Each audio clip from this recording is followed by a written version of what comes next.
What up, everybody? It's your boy Brian, back for another episode of CG Horror Movie Club. The club, where we talk about, surprise, horror movies.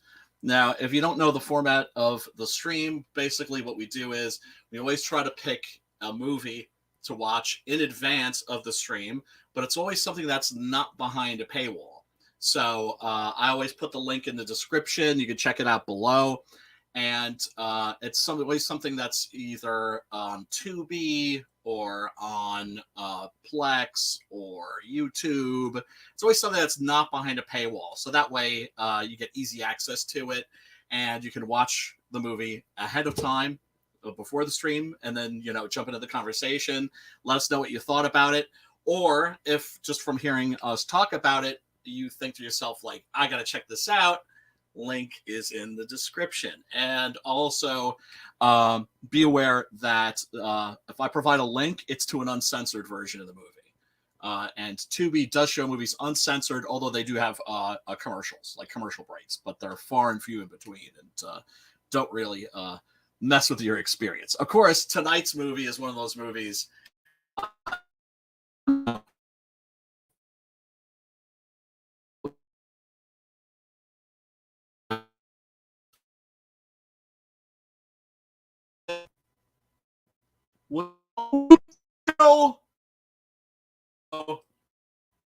man, you funky. And it has me, a lot of people. Oh no.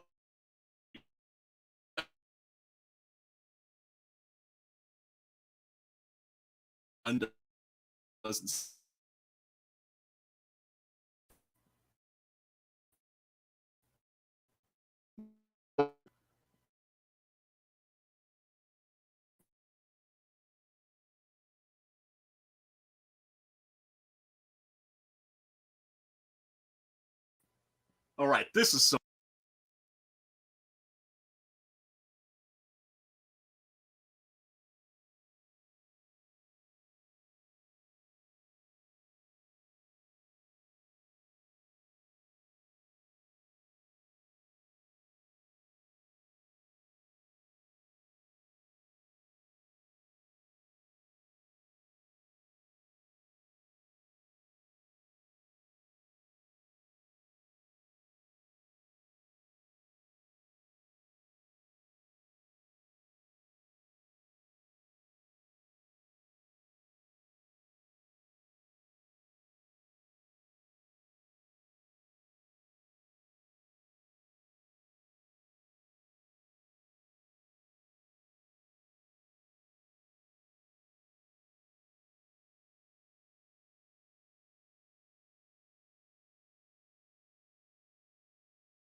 God damn, man. Fucking Nina Jankovic fucking with me. How did the lie with the lie with the lie? How did the lie with the lie with the lie?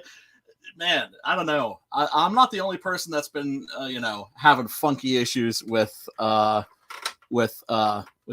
So I don't take it personally. They're fucking around. They're doing something. They're digging around, doing some shit.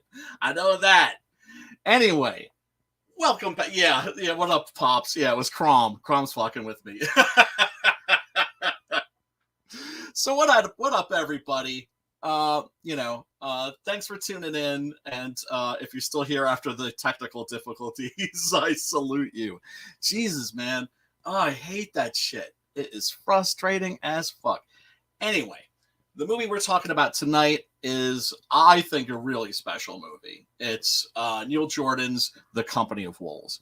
It's a movie that deserves to be a lot better known than it is.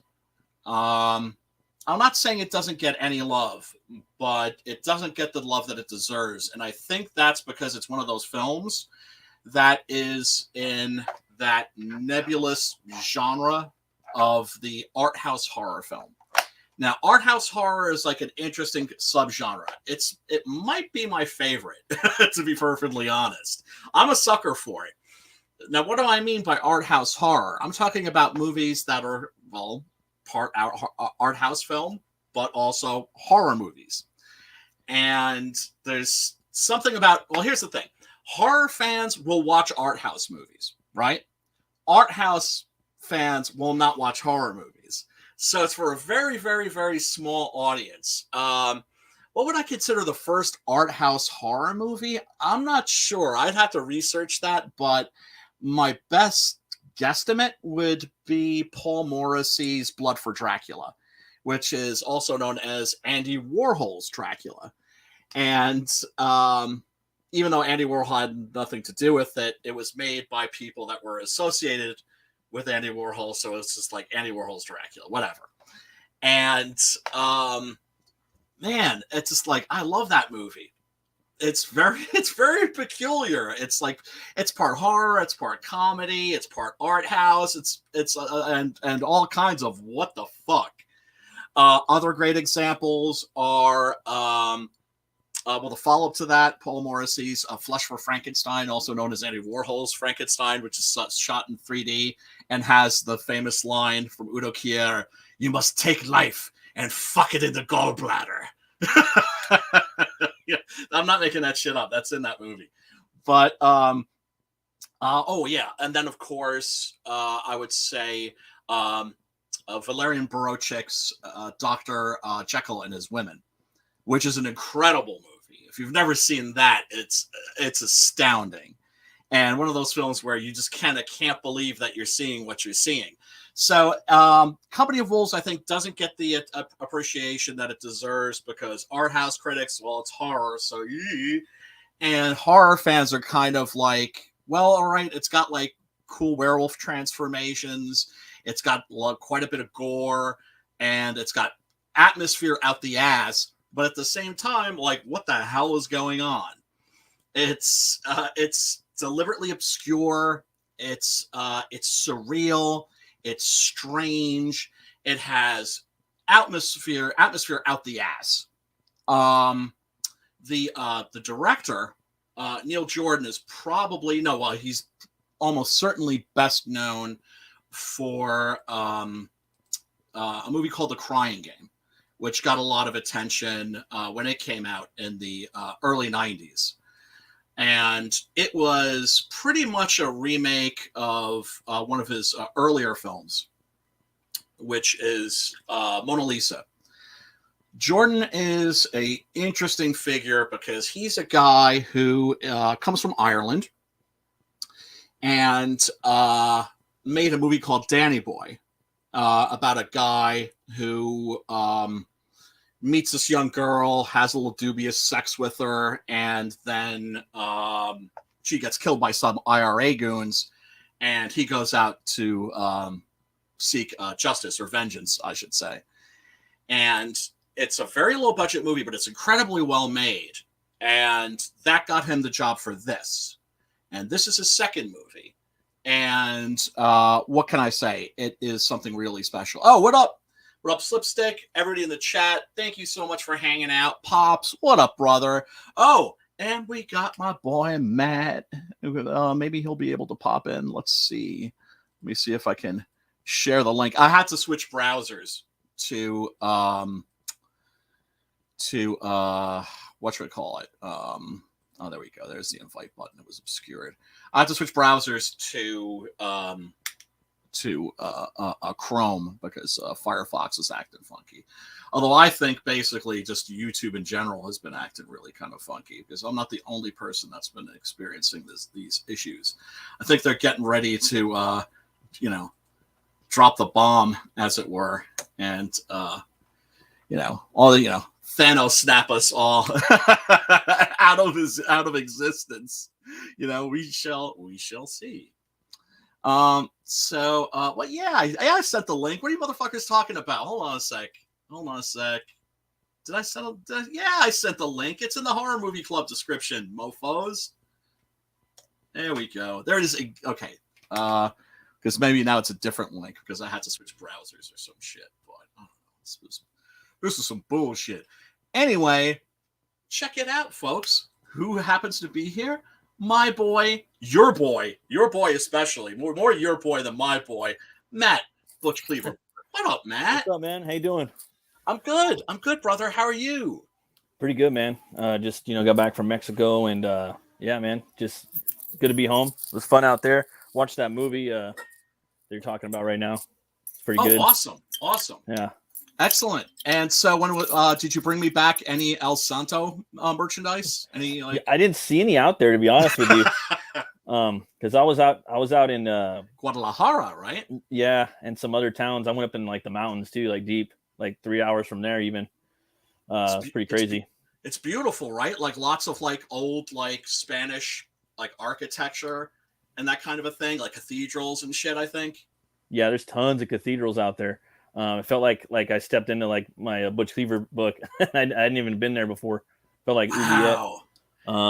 It felt, and in some areas felt like Gotham City, like a Mexican style of Gotham City, and then some areas felt like Mega City 1, like sci-fi fucking desert, like post-apocalyptic. It's pretty tight. That's awesome. No one fucked with me. I was like the only people that really mess with you are like kids, dude. They're like starving, so you're like giving them food and money and stuff. Mm-hmm. Oh, Christ. Yeah. It's pretty crazy, man. It's pretty crazy. Oh man, yeah. Poverty on that level is just fucking criminal. But yeah, it's an area that I've never been to because I've never been to Mexico. I know a lot about Mexico because I've researched Mexico for like stuff that I've written, but I've never actually been myself. And at first, I thought that maybe you were in not Guadalajara. It's Guanajuato. Oh, Guanajuato, where all the pyramids and stuff are at. Yeah, and the mummies. Yeah, and then there's a mummified girl in one of the cathedrals. Yeah, you said. Yeah, but I didn't get a chance to go there. I was just there on like family matters, so I didn't really get to have a vacation too much. So, but I went to a lot of places. I went to this town called Chapala, and that was probably like an hour from Guadalajara, and it has this old it has a volcano there, and a lot of the water comes down. All the water's hot. It comes from the volcano. It has all these minerals in it, and I don't know, man. That town, like, there's a big mural on it, like, shows how it was kind of like taken over by the conquistadors and whatnot. And you feel a lot of old, like, I don't know, a lot of old mojo in that town. It's pretty crazy. I can imagine. I heard a lot of like ghost stories and stuff when I was over there. It's pretty cool. Nice. Mm-hmm. Yeah. Oh man. Yeah. That sounds amazing. And we got Pops in the stream too. What up, Pops? What's up, Pops? What up, B? I'm kind of stuffing my face right now. Carry on, gentlemen. That's fine. Nothing wrong with that. There's nothing wrong with that. So anyway, you got a chance to see The Company of Wolves? Yeah, I did actually. What did you think? Thought it was interesting. It was kind of like a combination of different Grimm's fairy tales thrown into one movie in some ways, but it had the strong narrative of Red Riding Hood, I guess. Yeah. That's it's based on a book by, why am I blanking on her name? This shit is embarrassing when this happens to me. Angela Carter. It's based on a story actually by Angela Carter. And she kind of was the first author to kind of take Grimm's fairy tales and kind of like mess with them and turn them on their head and explore them. Now, the Little Red Riding Hood fairy tale is about, it's very Freudian, right? And Freudians can get a little annoying because they're always looking for shit whether it's there or not, right? Like Yeah. everything that's How to do it. elongated or hollow is. Oh, what you got there, Pops? Do you know what this is? Is that a Angela Carter's book that has this story in is it? Jeez, come on, give me a date. Give me a date. I can't read it. It's too small. Damn it. It's okay. It's Grimm's Fairy Tales, man. It's a book, the old school book. The Grimm's metal ones, Fairy right? Tales. The metal versions. And these ain't no goddamn kid stories, baby. I'm just telling you. They're so not Disney, right? And I'm shocked at how few Americans know this. Because they all know the Disney versions of the fairy tales. Copyright 1954. Wow. The illustrations are copyright 1954. I have no idea how old the stories are. They're fucking old. They're very old. They're Yeah. from like the 1700s, the 1800s. Because Yeah, basically, Fucking illustrations on the inside of the cover and whatnot. Nice. Little note from grandma. Got this for you kids. Blah, blah, blah. Oh, wow. She didn't bother to read it first, did she? Bought this book for you kids. Don't know when, but you see only the illustrations are copyrighted in 54. The book, it doesn't say. Well, the book can't be copyrighted because they're public domain. Stories are also old, and public. Yeah, domain. they're ancient. And it was printed in the U.S. by Nelson Distributing. Okay. Copyrighted by McNulty. So I'm assuming that because that looks pretty slim. It looks like a pretty slim volume. So I'm guessing. Oh, there's a bigger one, but this, right. This has I'll tell you, it's got 1, 2, 3, 4, 5, 6, 7, 8, 9, 10, 11. Oh shit, there's a whole bunch, dude. Right. Those are all stories. They're all like 4, 5, 6, 8 pages, 10 pages, I guess. Right. And I mean, the complete Grimm's Fairy Tales is like a phone book, right? Yeah, right. But then there's the stories that we know, the ones that have really endured, the ones that have been adapted into movies, Little Red Riding Hood.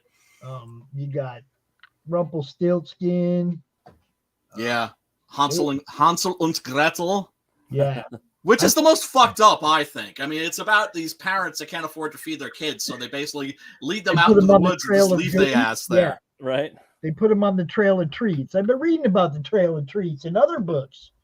It's Anyway, one of the things that pissed me off, and this is a total non sequitur. One of the things that fucking pissed me off was when HBO did, I think it was called Happily Ever After, stories for every child, right? And so what they were doing was they were taking the Grimm's fairy tales and they were making the characters. This is very, 2020s. Right. They were taking the characters in German and French fairy tales and they were making them Black, Asian, Hispanic. And what I thought was so fucked up about that was the fact that, like, assholes, these cultures, they have their own fairy tales. Yeah. Yeah. Right. Right. There's a Chinese story that's almost exactly Hansel and Gretel, except instead of the witch in the candy house, it's an ogre in a palace. Right. Right? But it's pretty much the exact same story. So why not do that? Right? Because that's showing proper respect. I think you got somebody in the backstage. Oh, do we have somebody else backstage? Oh, we got Sim. What up, Sim? Would you look at that? He's in the chat going, sexy French Canadian. I thought it was funny. Instead of doing it in the back, in a private chat, I went directly in the chat. Knock, knock. Ryan never looks in the chat, man. No, the thing is, I've noticed that he looks at the chat more than he looks in the backstage. Yes.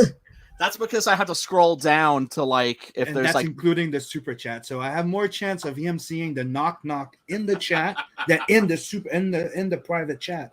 So see, I got on pretty goddamn fast. Last time took at least 15 minutes. Now it just took like 5.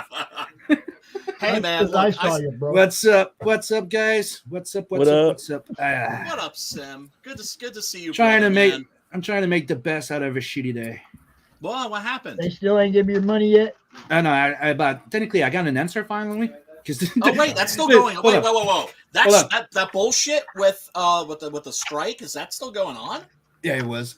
The worst thing is right after the Doodle and Chill show, or was it the art show, this Inkslayer art show, right? Well, anyways, it was one of the show that I was doing with Beacon, right?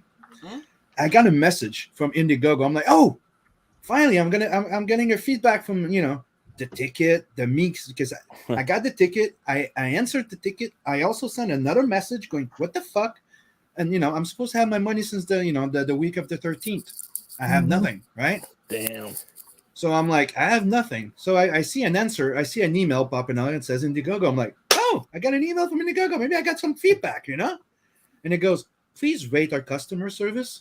Tell us how you rate our service according to. And I did not even rate it. My answer was really like, well, I did not get an answer from this ticket, from that, from this, from that. And weirdly, the next day I had an answer going, we are so sorry that you didn't have any answer from all of this. I've been through it. Everything's resolved. You should be getting a message soon about your transfer. The flag has been removed. And I'm like, well, thank you for confirming it was a flag. Oh, okay. All right. That's what's up. That's what's up. Yeah. So there's some bitch out there. So you can kiss my ass, you cunt. Yeah, there's some motherfucker going around waiting. Fucking hall monitors. And two, I've been dealing with some legal issue with my landlords for almost a year now. Yeah. And it was a third false claim of us not paying rent. So I went over there and I owned them.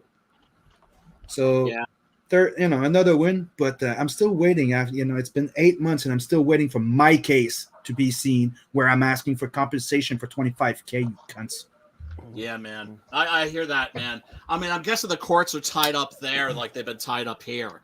That actually tied up, but it's also a big case what I'm having. Like I'm suing them for 3 years. Like I've been living here for 6 years, and 3 years they left me live in the freaking disarray of fucking like I won't start, but there's black mold. The building's fucking warping. The wall, the freaking floors all I'm doing. Like They neglected to fix the foundation, all the freaking warnings. They didn't fix the fucking lead in the piping. They don't do nothing. All they want to do is fucking get rid of us. And right now, today, I went over there, and technically the judge turned on her and technically called her a fucking idiot, but politely, going, "What, you don't understand what compensation is?" Yeah. They're suing me because they say you didn't pay your rent for April. I'm like, bitch, you owe me $2,500 for reclaiming the apartment because you say that you're separating from your husband after 2 times of trying to say that, Right. Because I pay my shit. I'm a straightforward guy, motherfucker. Yeah, you are. We all know that. And I pay my bills, I pay my people, and that's it. Right. But man, that shit's frustrating. But I try not to let it get to me, and let's just say like it's hard. I've been doing that for a long time. Legal this, I'm back on cancer watch. No biggie, but like problem. It's something that goes every year with Crohn. You have to go back and get checked. All right. It's nothing too big, but it's a bunch of shit that's happening. But you know me. The show must go on, dude, and I'm not gonna let it drag me down. No, you can't. You can't, brother. And don't forget that we got your back. You have a posse. I don't talk much about my things, but I know this one was a rent that I kind of like needed. Yeah. No, I mean that's how I felt when I finished the fucking foreclosure shit that I've been going through for like 3 years, and that finally got wrapped up. And now, like, other motherfuckers are coming after me. I had like 10 days, and it's like, oh, you paid that shit off? Yeah, well, now you got to pay like the commons charges that have. And I'm like, you know what? That shit's. Like, I talked to a lawyer friend of mine, and he's like, dude, like, they want to take you to court. He's like, let them take you to court. You want it to go to court because the judge is going to look at them and be like, get the fuck out of here. But that's the thing is I was showing up there and I'm like, bitch, like you owe us money. Right. Still. Right. Like, like what I mean? Like, it's like, and the judge said that we can deduct that money from the rent. So, and even the judge was like, what part of that can't you understand? Fuck yes. Fuck yes, Sim. Hell yeah. Hell yeah, hell yeah, hell yeah. Because generally speaking, not that there aren't some fucked up judges out there, but generally speaking, they will side with the people that aren't fucking shifty. But there's one thing that, sometimes could be good, could be not good. But I'm a bit blunt, but I'm straightforward. I don't bullshit people. If I fuck up, I fuck up, right? Right. So I went there, like, just to show you an example. It was funny. Like the judge looked at me with a grin. She says, like, did you serve them the paper? She goes, I didn't pick it up at the mail. I go, I did. I picked it up today, but I got the ticket, like, the reminder last year. She goes, yeah, but you would have got it before if you picked it up the first time. I'm like, that's not what I'm saying. She says I didn't get it. I'm saying I have it. Right. I just picked it up today because I got the reminder last week because I didn't get the first one. She grins at me. She goes, I'm straightforward here. I'm like, I'm not. That's the thing. I'm not a hypocrite. Yeah, and you're not a bullshit. And the judges pick up on it. Yeah. Yeah, they generally have pretty good bullshit detectors. Mm-hmm. One thing I learned a long time ago, right? When you're a piece of shit liar, yeah, it takes you're gonna fuck up. You have to keep track of that shit. Yes, it's a lot of bullshit. Me, I'm an open book. I don't have to keep track of shit. Everything. Right. Because that's the thing is people who are lying sacks of shit then have to they got to remember their lies, make sure that they're consistent, and it's their truth. Yeah. Oh man. Yeah, it's just Oh, dude, I'm glad that's worked out in your favor, man. But it's my way of letting people know. I've been going through some shit, but nothing's gonna put me down. No, not at all. It's the same way. It's just I'm like the fucking Wolverine. You better finish me off because I'm gonna get back up and I'm gonna finish you. Yes. Hey, man, I'm a tough motherfucker myself. I can take a fucking beating. You can pound on me all day like a fucking railroad spike. Dude, I learned a long time ago, and I think it's Vin Diesel in a movie called Brothers. I don't remember what the title exactly it was. I think it was Brothers or something. Okay. Hey, Sam. Where he has that line when he looks at a guy, and it's about fighting, right?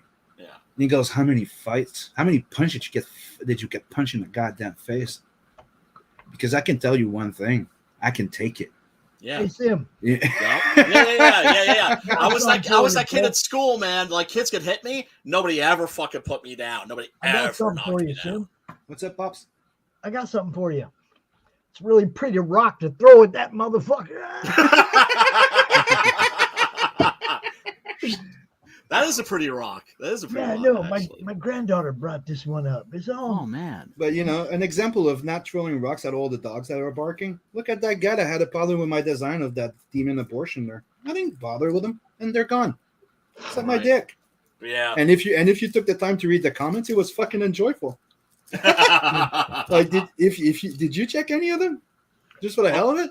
I had my own attack last night. They were saying, the conservative have their own comic. Let's take this out. It's like, it's disgusting. The demon, the top abortion, and then it's very political. Dude, half the fucking comments was like, this is pretty fucking metal. She's choking somebody with a fucking umbilical cord. That's fucking metal. Somebody was like, dude, that's like what's his name again? The guy that did the nail guy. No. Fuck, I have a blank right now. Well, what are you talking about, too? Let everybody know, the one with the nails in the face. Hellraiser? Yes. Pinhead? Yes. What's the name of the producer? The chief engineer. Oh, Clive Barker. So people were saying, like, if you would have put Clive Barker next to that image, I would not have batted an eye. That's Clive Barker type of shit. And I'm like, oh, fucking hey. Yeah. That's like, people are like, dude, that's like Berserk and fucking Devil Man. I'm like, there you go. Like, thanks for the complimentary fucking comment, yo. Thank you, Matt Brooks. Right. Love me and out of all of this, out of his shit, and the post about the banned books. Oh, yes, that's right. I gained 200 followers. That's what's up.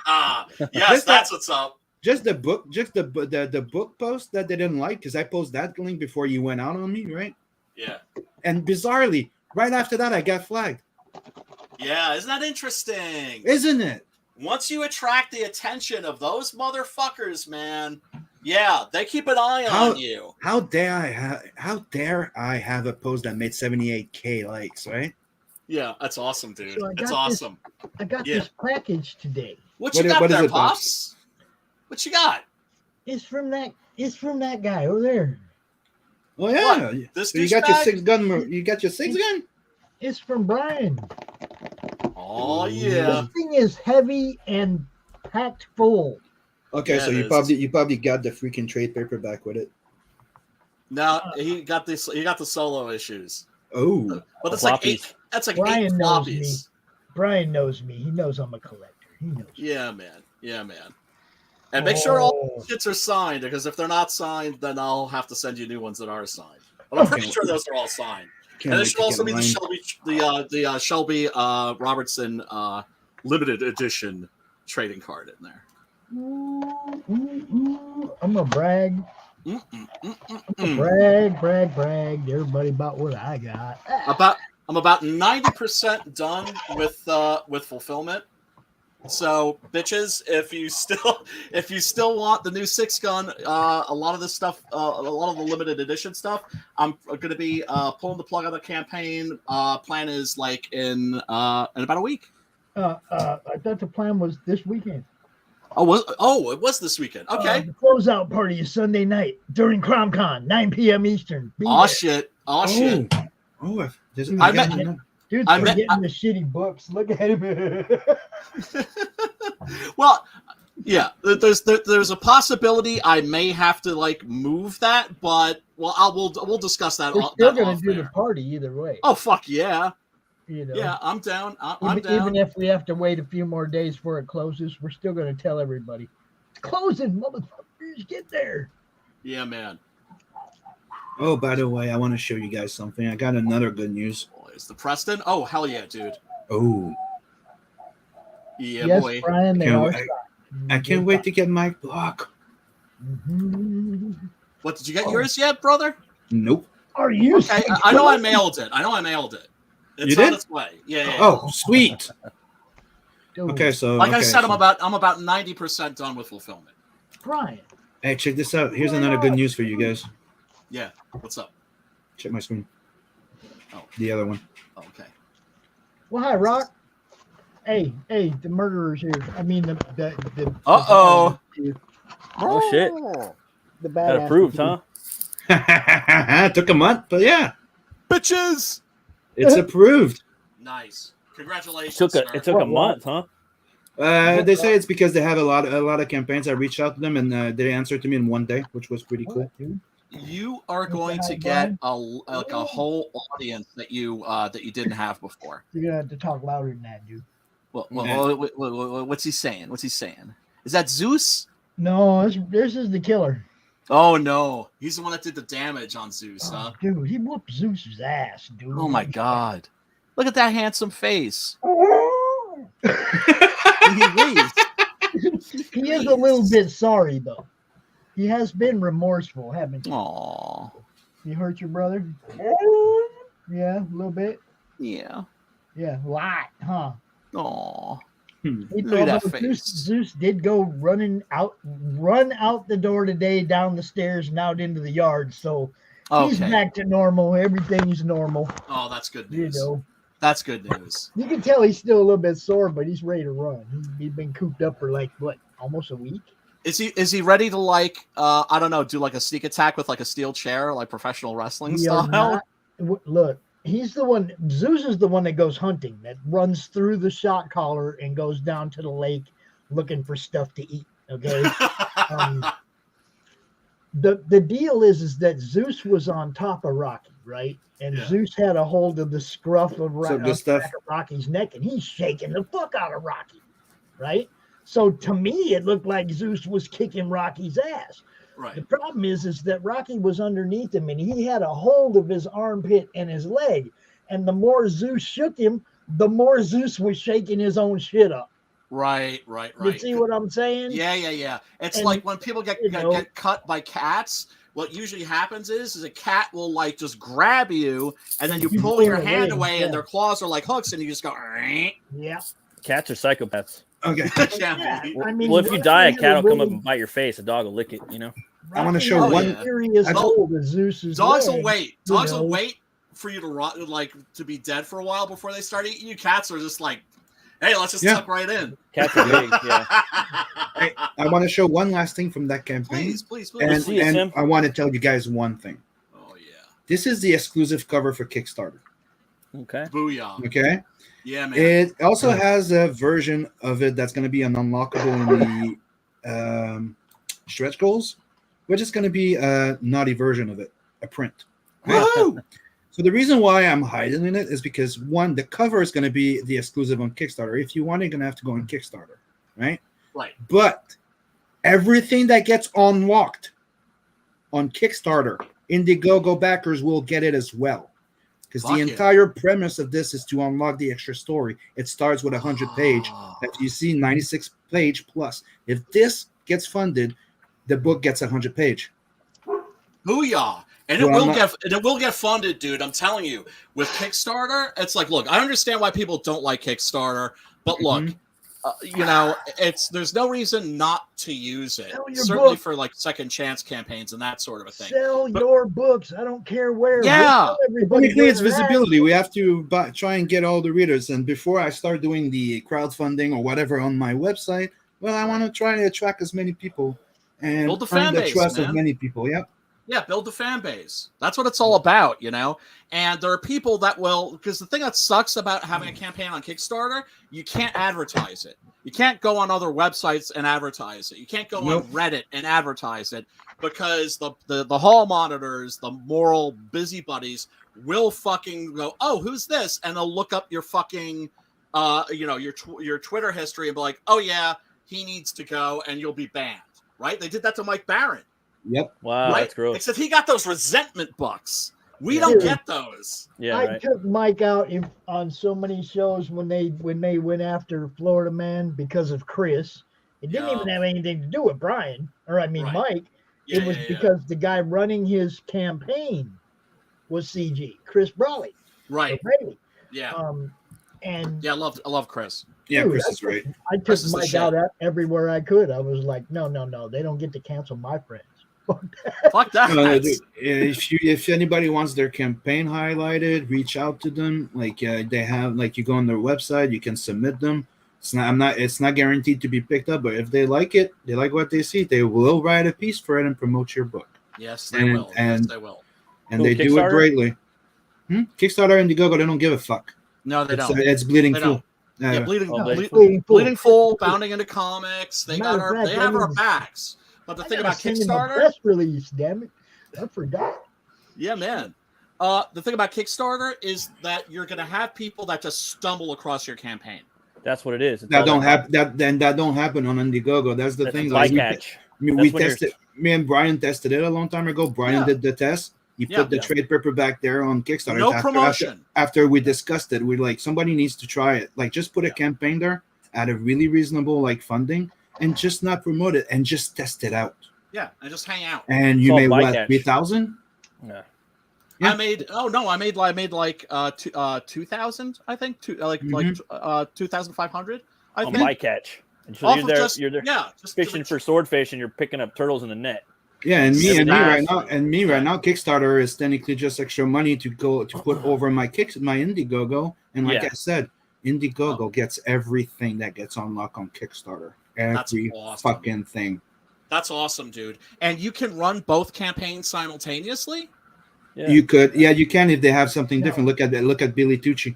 Like it's fucking Tucci that fucking hit me on the head the other day after the stream, after the thing. He's like, dude, what? Your projects are so freaking good. Like, it would be a hit on freaking Kickstarter. I'm like, it would. Because you need to bring it to Kickstarter. Over the head and said, you need to quit doing this for free, pops.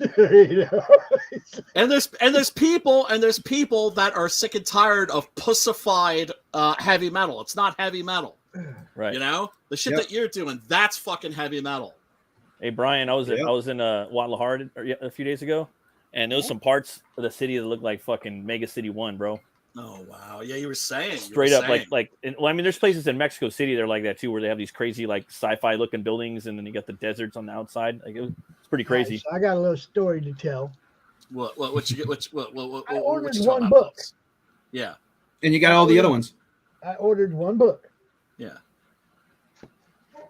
Brian sent me the whole freaking series. Well, hell yeah, I did. How many times have you had me on to promote my Dude. shit? Dude, he did the same. Dude, he did the same to me, dude. I bought, but not exactly the same. I bought like the last one, and he sent me the trade paperback. Yeah, I'm just like, For my girl. he knows I'm I a was like, floppy guy, so Yeah. you know. But you know what else he did? Oh, And I'll never forget it. Yeah. He also sent me a freaking like pewter version of freaking Death Dealer, and a metal and an old metal toy of fucking Grandizer. I'm like, holy shit, Here's my Death Dealer, dude. No. dude, Death Dealer. You know, I got another one right here, but he's not on the horse. Here, hold on a second. And he sent me the one on the horse because he knows that that's the piece that inspired me as a kid. Yeah. See that? Beautiful. Ralph Partha. Beautiful. Yeah. Yeah. No, I mean, look, I love giving shit away. It's very me too. difficult. It's difficult for me to feel joy, so I experience it vicariously through other people. Dude, I had some people like receiving, my bonus tubes I send out. Yeah. Some people send me a message. Fuck, you sent me an original page. Yep. Right. Yeah. And you know what? It's letting people know that you love them. It's also letting people know that you appreciate them. Dude, I do, because dude, you know what happened to me like in 28, right? Yeah, I got canceled when I first launched Blood Hunt. Like I got canceled pretty fucking bad here. I got kicked out of Fantasticon. They hit my fucking LinkedIn. I lost all the fucking contracts I had. I know. But dude, you guys had my fucking back, and I'm here thriving because of you guys. So, dude. Of course I'm gonna give little extra. Those backers that have my ass that promote and that give a little like big thing. Of course I'm gonna go like, here's a little bonus. Some people got extra crest card. Some people got a freaking head sketch for free. Some people got their character drawn into one of your prints. Yeah, man. Heavy metal is Pantera, Cannibal Corpse, Death Anthrax, not 5-figure Death Punch. No, well, I mean, I gotta go show these to my son. I'll be right back. That's classical metal. Yeah, good stuff. I know you probably know, like, what we're talking about. I'm not talking about the genre. I'm talking about the metal hurlant, the American version of metal hurlant. And of course, now they're gonna like pussify the ankle. And I don't know. I don't know how that's. Yeah, I know. It's fucking infuriating. It could either be really, very fucking good if they're very free to do what they want, or if there's a big company on it. Get it? To me, that's where my money is, because I know Waikiki does good shit, but his good shit was independent shit. Exactly. When he goes mainstream, he plays the book because he has no choice. So I'm kind of like, that's why when I learned that they were going to do the Inkle, and he's the one in it, and I'm like, I hope it's independent. I hope that they don't get a big fucking production house going, please fill on the check marks.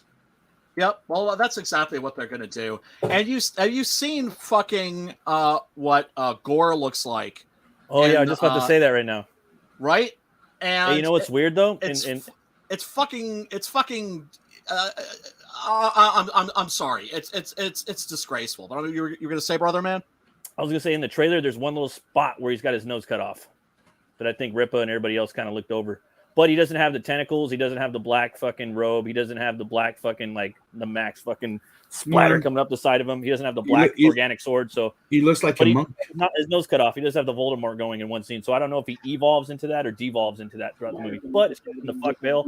I'll check it out on him, and it's the last Marvel movie that I'm probably gonna watch just because of the Norse shit that's in there. Yeah, I'm the same. It's the same. Like even though I thought the movie was gonna be shit, I still wanted to see Thor. Like I like Thor. Yeah, I like Thor. No, I love Thor too. And I liked the first movie because it was a cool combination of the Jack Kirby and the Walter Simonson. Oh yeah. And the Michael Straczynski. My only problem with the first Thor is that it suffered the same thing as Daredevil. That is. Some people came in and said you need to put more emphasis on that romance and relationship there to make it more about relationship and the between those two. Because it feels when you're watching it. I love the goddamn movie, but it feels like those extra scenes with her. They feel like in the second one, it's fucking stupid how off and forced it seems. So and they stole a fucking scene from an anime. The entire scene where they go when she goes and meet the kids in the big abandoned warehouse and they throw keys and shit. Yeah, and it like, that shit was reappears. boring. Dude, Yeah. it's a scene stolen from a fucking I think it's the Matrix, the Animatrix. The Animatrix. Yeah. They go into a place and there's that room there's that fucking abandoned place and they throw stuff and it appears from the thing, and that's the exact same thing they did. Right, because it's an anomaly. It's like they stumbled across like a glitch in the Matrix, and then of course the next day it's gone. The way I see it is, when you watch those movies, it's like you're watching two different movies they mashed into one. That's how I say. That's what I mean by it feels forced, because you have the very epic adventure in the first one, and then you have that. Oh, look at this, and Thor changes. Yeah, like the mood changes, even the character changes to become more of a comedy. And then you go back, and then you go back to the epicness. That's how I know that there's stuff that they come in and go, you need to tweak this and make more clever. He's like a toxic white male with like blonde hair and blue eyes, so you have to make him a jackass. That's like the last. This is like the last movie I kind of want to watch by Marvel, even though it has all the Thora in it. It's got Thora in it, and I'm still just like. Eh. And in the last one, not the last Thor, but the last one they did. What was it? The Thor. Yeah, they butt fucked all those. The fat Thor too, and the stuff like that, where you turn into like, yo, Kahuna, motherfucker, surfs up, dude. Yeah, disgusting. Like, what? Yeah. Disgusting. Totally. Yeah. I mean, it's just. I'm done. I really am. Now, if you look at something like here, let me bring up this image. Yes, and, I am. Using. And I'll just add to this: heavy metal is not just music. It's a right of mine. Yeah. It's a style. It's an attitude. It's an attitude. Yeah, no, it absolutely is. Hold on a second. Let me. We have somebody called Horman P. Hunter, the Lord Forge, joining the chat. By the way, what's up? Hey, what's up? What's up? Hail, everybody in the chat. Thank you so much for tuning in. Now, I'm sorry. Look at this shit. That looks like Uncle Fester to me. Yeah, that gives me a feeling that maybe Matt is right. Uncle Sorry, Fester Matt. after a few days on meth. But I think this image, like, because he's weak and he looks like he's like, pitiful type of thing. I think Matt's right about the fact that we're probably going to see his origin in there. You're going to see the devolution or the evolution, either or. Mm-hmm. But again, there's screenshots in the trailer where he looks like Gore from just in the face a little bit. His nostrils are a little off, and he doesn't have that extra fucking big hunk of meat. He doesn't have that. That's how he should have looked in the movie. Skeletor. He's a pretty interesting looking character. But he's all right. That was a great arc. I thought I enjoyed the hell out of that. Was that Jason Aaron? I think it was Jason Aaron and Esad Ribic. Yeah, beautiful, like all painted. That motherfucker could paint some Conan too. He was doing some Conan when Marvel fucking. I got in there just on general principle and picked up the Conan first run from the relaunch a couple years ago. There you go. Yeah, they did a model. Yeah, this is what it should look like. See, you don't have those Squidwards in the movie either. And look, two words. You don't have the feet either. The toes. Look at those fucking feet. You don't have that. So there's a lot of stuff that they missed out on. So hopefully he evolves into that. I hope he does. You know what? I could care less because I'm not watching that piece of shit. Two words. Yep. King Valkyrie. Yeah, that's pretty weak. King but I'll watch Valkyrie. it. I'll just watch it because it's fuck yourselves. Well, I mean, I would have said that even about the last one because it was already stupid as fuck, like making her Valkyrie. Just in my humble opinion. I give you everything because my mommy issues. But I'll watch it just to complete the fourth movie. I like Christian Bale. He's in my top 3 favorite actors of all time. Genius. Tight as fuck. Genius. Yeah. So I'll go watch it for him and just seeing him being a bad guy in the MCU. He's like Daniel Day-Lewis. Yeah, he's like one of those dudes that's like at the top. Like he's a proper actor. I'm just like, do I want to slop some fucking shit on his nose like fucking Gary Oldman and Hannibal? Or do I want to see him? I wouldn't even mind so much if the character looked different, if it was still going to be a kick-ass Thor movie, except I know it's not going to be a kick-ass Thor movie. Yeah, I think it's Thor gonna is be. the funny. I'm Yeah. tired of them treading all over my favorite characters. I know. Yeah, I know. That's what I'm saying. tired This is probably the last one, dude. After this, I'm not really because again, I like some. See, even if it's Kirby Okay, Marvel let- shit, let- The I still Warriors like Vikings. 3. I like Let's The Vikings. be Warriors honest. 3 going out like That was the bitches grossest in the shit last ever. one. Let's be I'm hella. honest. Like As bitches. let's I'm be hella. honest.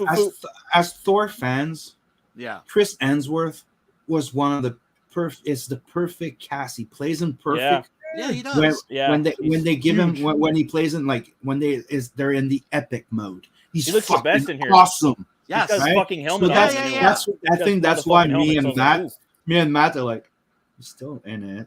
and he's got the Hulk Hogan body too. He has the residual Hulk Hogan body because he's doing the biopic for That Netflix. Thor, All right, the all right. dumb Yeah. Thor, Huge, dog. Real quick. Thor, I'm not a fan. Real quick. But you know, I'm to be a- I'm honest, a- I still haven't seen the Batman. No, neither have Yeah. I. I tried. All I'm I fell gonna- asleep. It's long. I don't think you'll like it. I tried. Let me I speak really on this. did Let me, try. I let me speak. Let me speak on this. I'm a big fan of the Lone Ranger. Right? When I Mhm. was a kid, I had the little toys, I had the dolls, I had the And the horse, costume and everything. everything. Yeah. Not the horse, but I was a big Lone did. Ranger fan, right? And when they came out with the Lone Ranger movie, the one with Johnny Depp and Armie Hammer, Yeah. I tried to watch it. I tried. And then there's a scene where they're literally dragging the character through shit. They're literally dragging him through feces. And that's when I was like, okay, bye. Yeah, seen enough. Seen enough. Bye. I got the message. Yeah. The new Zorro. Oh my god. You know how much of a Zorro stan I am? Oh, dude, I so About am I, fucking dude. Zorro. That first Zorro with Anthony Hopkins is the fucking goat. That Dude, was that's okay. one. The That's not director the of first. GoldenEye and Green Dude, Lantern. that's not the first Zorro. Shut the fuck up, Matt. I know there's 20,000 Zorros before that, and I know there's You a mean female Zorro. you mean the first I know. Antonio Bandera? Correct. And I yeah, know. it was fucking good.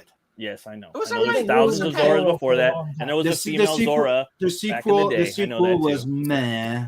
The sequel sucked. Fucking Yeah, it balls. did. Yeah, Yeah, it it was was, horrible and boring but- and cheese. My favorite would always be the first one. Elaine With, Del- what's his name? Michael Power, or whatever his power. Tyrone something. Powers. Tyrone Power, yeah. That's really good, but my own personal favorite, probably because it was like a favorite movie of mine as a child, the one with Elaine Delon, right, where they moved the story from California to Latin America, and it still worked. Like that, like Yes. it was. Zorro's awesome, dude. I love that movie. That's like the character that, like, I don't know, anybody can use too. You know what I mean? So it's Oh like, my god! if everybody in CG did their crack at him and did their own story, it's like, fuck yeah, because I already got like 3 different pitches for that character alone. What was it? Fuck, I forgot to say. The guy that played Dracula in the Monster Squad, he played him on a TV show. He looked Which like I've a never badass too. seen. Which I've never seen. Duncan Duncan But Rieger. Duncan Rieger. Yeah, he's big ass motherfucker playing Zorro. He looked just like him too. That was my first introduction to him. Yeah, I mean, look, I mean, what are they going to do? They're going to do like female, Yeah. right? It's Herman's just- right. I mean, he's right. I'm just there to see a couple visual cues brought to life before it's, Did you 100% gone. Did you guys ever read the original story? Okay. Yes, Yes. The Curse yeah. of Capistrano, The Mark Millar, where it's a Mark Millar one? surprise, where it's a surprise at the end. Now look, That the you're first, just like, oh, shit. the first Thor movie, I was in prison. Okay. Right. Oh, we're talking about the first Zorro story, Well, meaning yeah, the yeah, the first Curse of the Capistrano. first You novel, got which a is the Thor thing highlighted on the screen here. He said the second Thor movie was close, and it was. But my problem is I was in prison when the I first like one came out, and we all went to the movie room where they set up the projector and we could all watch the movie. That's cool. And you guys know how racially divided a prison yard is. Oh god, Yeah. can imagine. When Heimdall appeared on the screen, Yeah, he's kind of black. Yeah. Like, what the yeah, fuck? a whole bunch of white people stood up and walked out, and if you didn't get up and walk out with them, Yeah, no, I know. It's all that. It's that prison rule shit. Even just to survive, Yeah. and everybody's got to fucking race up and fucking So click I the didn't fuck even up get out of to there. watch Like, the end of the- ooh, yeah. There are all these rules that like Yeah. you have to So find you get out. Shanky, stabby, stabby, pokey, pokey. And I didn't get to watch the end. I Shaky, didn't even get to shaky. watch the whole movie. I had No, to get up fuck and walk no. out with Oh, fuck everybody yeah, you else, right? That's Because survival mode, dude. And Slipstick Yeah, saying, yeah. I love the Zorro TV show. Yeah, the black and white one was fucking good. I remember watching, like, I used to wake up very early in the morning to make sure to watch it because Yeah. it was playing every morning. I remember that one. I've never seen the one with Duncan Reeder. Followed by Turbo Kid, I think it was. Remember that guy? That guy that used to change into a car? Oh, That seems familiar. Was it Turbo Kid or something? No, it wasn't Turbo Kid. Turbo Kid was the movie by RKSS. Okay. Fellow Quebecois. You're thinking of Automan. No. Was it Automan? Automan. I'll just change my body into a fucking car. Let me do a little Google foo. Like, was it Sounds Fist of like North Star? early Transformers to me. I'm just Hey, it was Turn my Turbo skin to Teen. iron. It was Turbo Teen. Never heard of it. Transformers. And check this out. I'm not going to share audio, but just the visual so people can have an idea what it was. All right. There you go. Hold on a sec. One sec. Let me. All right. There we go. Oh, it's that kid that gets in a little accident with his car.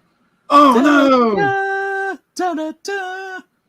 And then, they all mix into one. So when it gets hot, or something, I think it's hot, he turns into a car. No. And that was all. That was created by Kirby, dude. That's Jack Kirby shit. Yeah, That's insane. that's a cartoon that Jack Kirby did. Yeah. Wow. It Nothing was about the it. first Nothing about it looks Transformers. like Kirby. And that was that. It was during, I think, the Knight Rider big fame type of thing. Right. Car fame. So when he would, like, if he threw himself in hot water, it would really hot, it would change into the car, and then cold would make him change back into human. It was something like that. Right. He had to have like some kind of a kryptonite or something, right? Yeah. Yeah. And Slipstick's like, damn, I remember that. Yeah, stoplights were your kryptonite. Oh, stop! Now what? Oh, and by the car? way, Now what are you gonna do, Yeah. car? Yeah. next, I was talking with Coleman earlier today. Remember Coleman? Coleman? He's the CG guy. He's after in the chat. Everybody's called Coleman. Oh, okay. Cole. Yeah. I think I know. Yeah, I know who you're talking about. C-O-A-L man. Yeah. He's a guy from my neck of the woods. He's from Quebec, Canada. Oh no shit. And he saw that I'm going to be at the Festival de la BD de Montréal, right? Is that believe? So on Sunday, I have a table over there because the guy that I used to publish Nat in Zidara 9, right, reached out to me. That's And CG Que. Yeah. So he offered me his table for Sunday. So I'm like, I'm invading the freaking festival. That's fucking gangster. You gotta go boom and Cole- bring all your shit. Coleman's coming with me. That's So- I'm getting Coleman at That's the table. that's gangster, man. That's You got it, gangster as man. fuck right You gotta there. represent, That's gangster dude. as fuck. I love think it was that. cool for the guy from Zidara reaching out to me. Yeah, man. Yeah, it is. And you Yeah. know, that's the thing. It's like And we gotta watch out that for, guy, we gotta watch out for fucking our fellow indie creators. You know what I'm saying? Yeah. The guy next to you isn't your competitor that you trip up. He's your Yeah. brother that you pick Yeah. up and carry Dude, with Exactly. And I always say I never forget where I come from. I never Yeah. forget Never. the people that were there for me. And that Never. guy was, and he was the, it was Hey, it man. was my first publication that was not self-published as a fanzine type of thing. It got me started off, from doing fanzine from 2009 to 2012 or something. you. Then I started publishing in his magazine. It was going up, but he also got like a lot of bad attention from it's very sexist and it's very misogynist. Right, So, right. he tried to go and do like a full female album and then tried to follow the a bit of the woke thing, and Right. it didn't go so well. So he took a step from it, and he's been publishing other creators. He's still doing it, and I was retweeting his stuff. And the other day he said, "You guys, dude, that's pretty cool." I'm like, "Do you want the table?" And I'm like, "Oh, yeah." right. Or like I've done conventions where like So I'm not just a guest. No, I'm invading over there on Sunday. That's fucking Sounds- great. sounds That's better. Gangster. That's So gangster as fuck. Instead of having like, his editor house, it's gonna be Sim Ink Slayer there. I'm gonna, what's up? Are you gonna have a Good, man. banner and everything? I had one, but I didn't.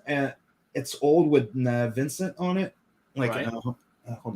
Is my camera hooked on?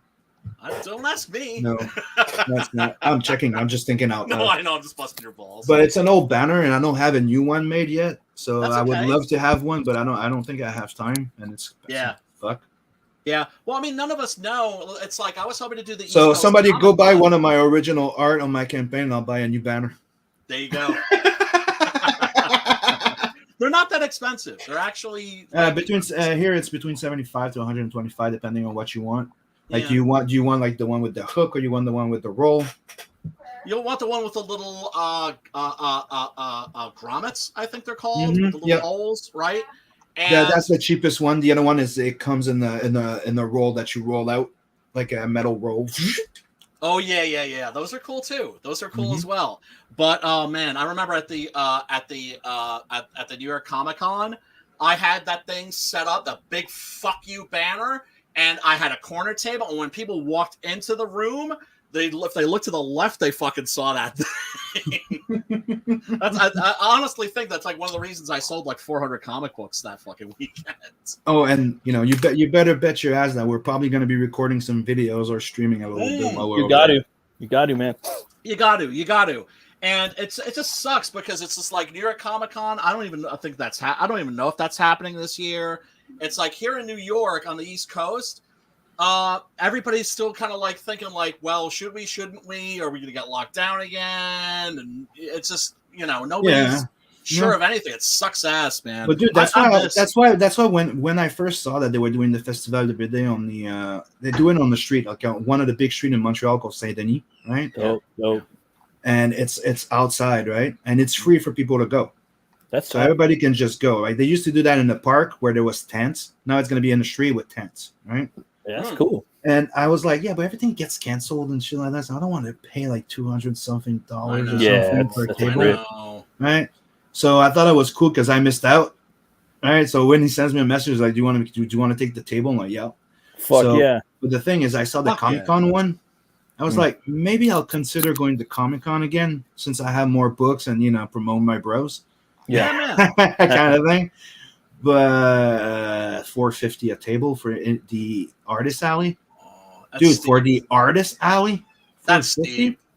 Yeah, that's pretty crazy, man. It's a lot of money now. We were all complaining when it was like like 250 was like, oh, okay, we're not making much money off of it because 250 is 250.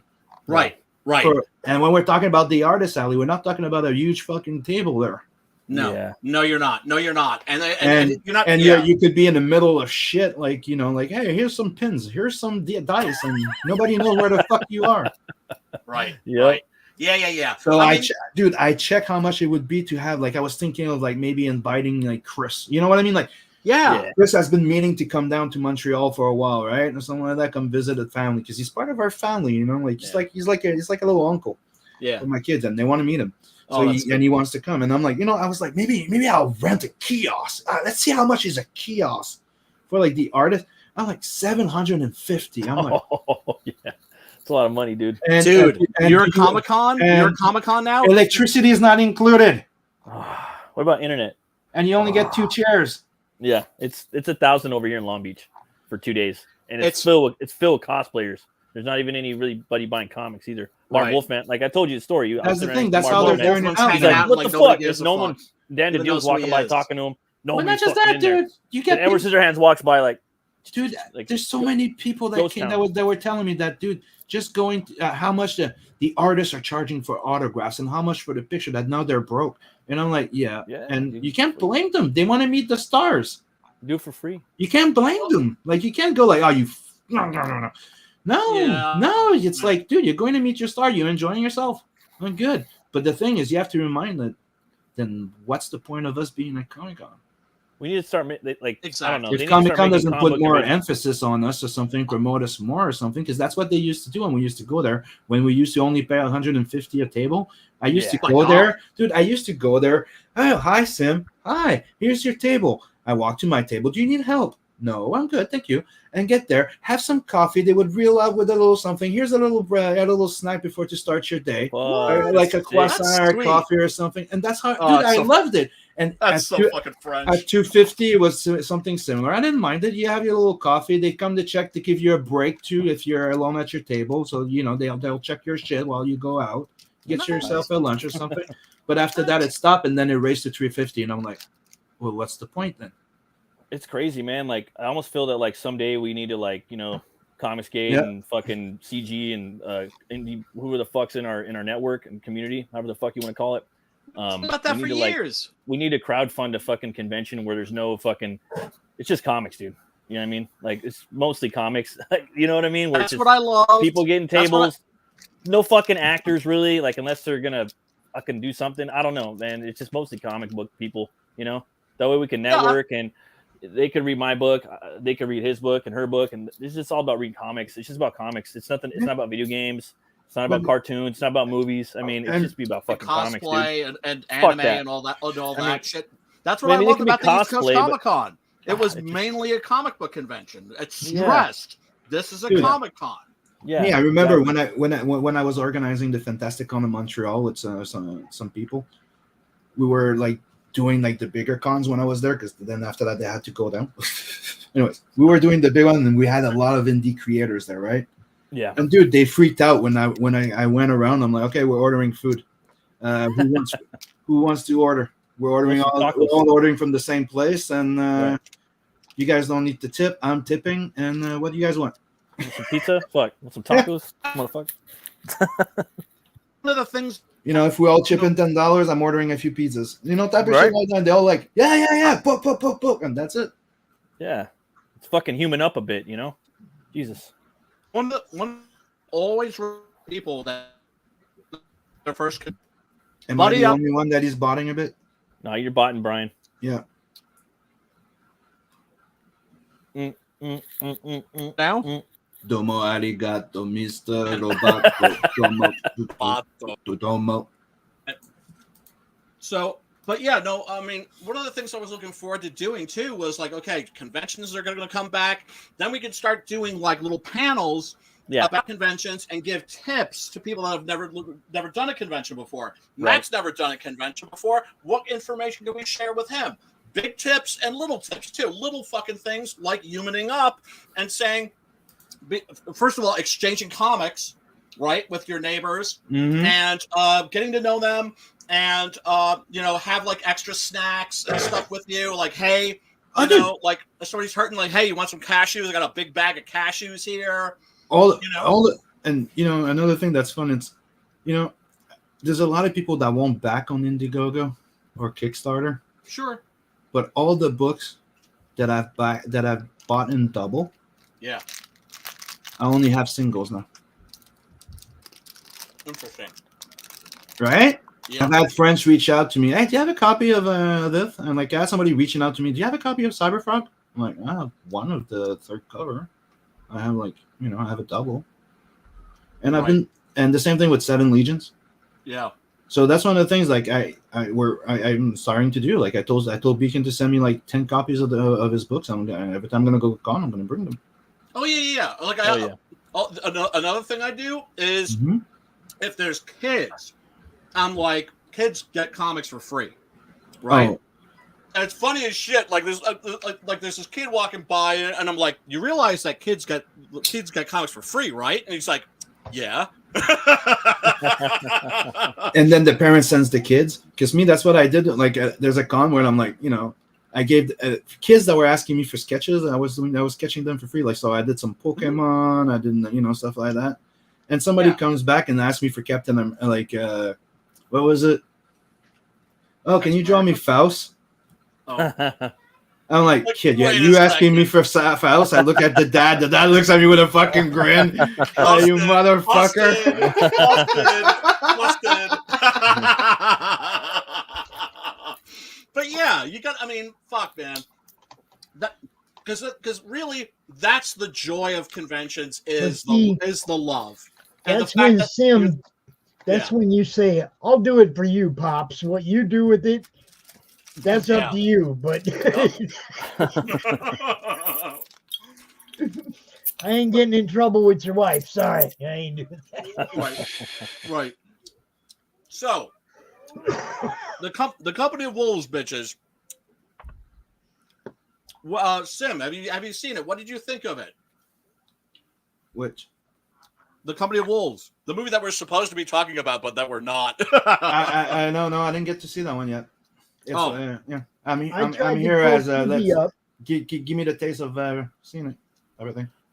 What I did like about it was my PlayStation, and it says my browser won't. Maybe I did watch it. It's from 1984. I want to say 1984. Yep. Right. And this was like Neil Jordan's second movie. Now, when I found out that Neil Jordan was getting the job for Interview with the Vampire, I was fucking psyched because of this movie. Right. Because of this movie. Because it's from 1984. The UK horror had been over for a long time. And around the same time, suddenly we get Hellraiser and we got this. And it was... unfortunately, it didn't happen. But at the time, I remember thinking, like, "Oh shit, the fucking the Brits, they're coming back. They're like letting us know, like, fuck yeah, like we're back on the scene. We're like reestablishing the fact that British horror is the shit." And it didn't happen, but we did get a couple of really good movies. And this is based on a story by Angela Carter. So now I just checked the trailer. I haven't seen it yet. Actually, I should be able to. If I do full screen, I should be able to run the trailer without sound and not get fucking struck. Let's I'm gonna have to check that. Oh, dude, yeah. And it's it's on Tubi, and it's. I tried to watch it, and it said my fucking browser. I tried to watch it on my TV through my PlayStation, and my PlayStation browser wouldn't play it. Probably need an update or something. Yeah, that could be. That's how I watched it. What I did like about this was the fucking production design by Antoine First that did Tim Burton's Batman. Oh, dude, it's really, it's amazing because this movie cost $2 million. Damn. And it looks like fucking Ridley Scott's Legend. It does. I would say it looks like Legend, and like the use of bigatures. You got David Warner in here, Ra's al Ghul, and the once Freddy Krueger, but lost it to. Yeah, the trailer looked fucking amazing. Yeah, and then the effects in here were awesome. There's some werewolf transformations in here, so it was pretty cool. The weird thing is that cover, like I remember seeing that cover, but I was sure I probably saw that movie because that cover is like I've seen that movie. Check the trailer. Yeah. No, I'm like, what? Yeah. It also had some vibes like Labyrinth, like how she would like fall. Oh, fuck it, we'll spoil this show. Yeah, she falls asleep, and then she keeps falling asleep, and there's all these different dream worlds that she's going through, and again, it touches on maybe even a little Alice in Wonderland. There's these giant fucking shrooms running by. For sure. Just the use of wolves in this movie, live animals, the way they run around and the way they direct these animals to do things on key, it's fucking amazing. I don't know how they use the reflection of light into the wolves' eyes in the movie to make them look organically evil, but they did it. It looked fucking badass. Scary as fuck. It's incredible. Like when I started the stream, I was trying to describe this movie, and the way I described it was as an art house horror movie, and I think that's one of the reasons why it doesn't get the attention. It's not as well known as it should be. Because and Pan's Labyrinth, it would put it in there with Pan's Labyrinth too. That's another one. Like they would go get in a double feature. Yes, absolutely. So it's like you've got this girl. She's asleep. She's having a dream. And then there are stories within the dream, and then there's like dreams within the stories, and it just gets stories within the stories.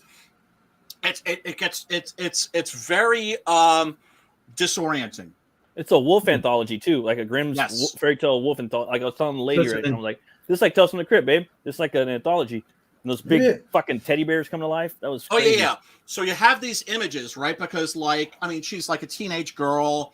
She's reaching puberty. And, her sister is fucking with her. She's like, you stole my lipstick, didn't you? So, right? So she's putting on lipstick because she wants to kind of like look like a woman, right? And holy shit, she starts having these dreams and all of these images, all these things that are normally comforting are suddenly sinister, right? Like the teddy bear, for instance. She sees the teddy bear. The teddy bear is gigantic, and she goes over to touch it, and it grabs her. And her doll, the doll was freaky. The way they designed the face right there, and they gave it the human eyes. The face is just burned off, kind of like fucking Voldemort and Gore a little bit. We were talking about, but it looked like that. The eyes, like they really. I mean, a lot of dolls, their eyes look human anyway. The little fucking kid dolls, but that one looked really like eerily human. They nailed the eyes, and this scene right here, the way that they when the wolves consolidated the wolves and controlled them to just the way that they direct the wolves in this movie, you don't really see that anymore. It's fucking bad, dude. There it is with the shrooms. And it looked like it was filmed in Pine, or where they filmed Legend. Like it was almost like this, a very similar set. I don't know if First did, if he did Legend. I know he did High Spirits. That movie was a big. I've never seen High Spirits. I used to like that movie a lot when I was a kid with Liam Neeson. That's another Irish movie that I forgot totally about. Go watch on St. Patrick's Day. Neil Jordan's an Irish like I said, is an Irish director. High Spirits was his first Hollywood movie. His first like mainstream big budget movie, and he wasn't happy with it. But I actually think it's all right. I liked it as a kid. I thought it was spooky too, and that was when I first seen Liam Neeson, who he was and stuff, and Peter O'Toole. That was who I was like. But anyways, sorry. Yeah, no, don't be don't be sorry, dude. I talk too much to begin with. She's like being pursued by the wolves. Wonderful shot here. And then suddenly she's in another dream where she's living in what looks like the 18th century. And her sister, who we saw tormenting her before, has just died. And then, of course, we have the inimitable fucking Angela Lansbury. Mrs. Potts! Yes. Who is, just fantastic in this. Just fantastic. Scary. I thought she was gonna wolf out like in the movie at some point. But, and then this homeboy right there, he gets chopped up. Stephen Ray. Funny. He gets chopped. Brad Pitt hits him with the scythe and fucking interview the vampire because he's over there with Antonio Zorro Banderas. Yes, he plays Santiago. Fucking French fucking actor vampires. Yes, fucking, yes. That's like my favorite part of the movie. Yeah, it's amazing. Yeah, and Underworld Hammer-esque. Yes, very Hammer-esque too. I was reading that in the description, and it very much felt that way. And also, he does play another werewolf in Underworld Awakening, which is a decent Underworld movie. It's a futuristic one, but I remember that one. It was alright. Yeah, it's watchable. His was pretty fucking scary though. He looked like a fucking demon werewolf with his fucking nose cut off. Well, he was like huge. Also, no, he was a different one. Oh, there's a bunch of different ones in that one. There's like 4 different types of wolves in there. But anyways.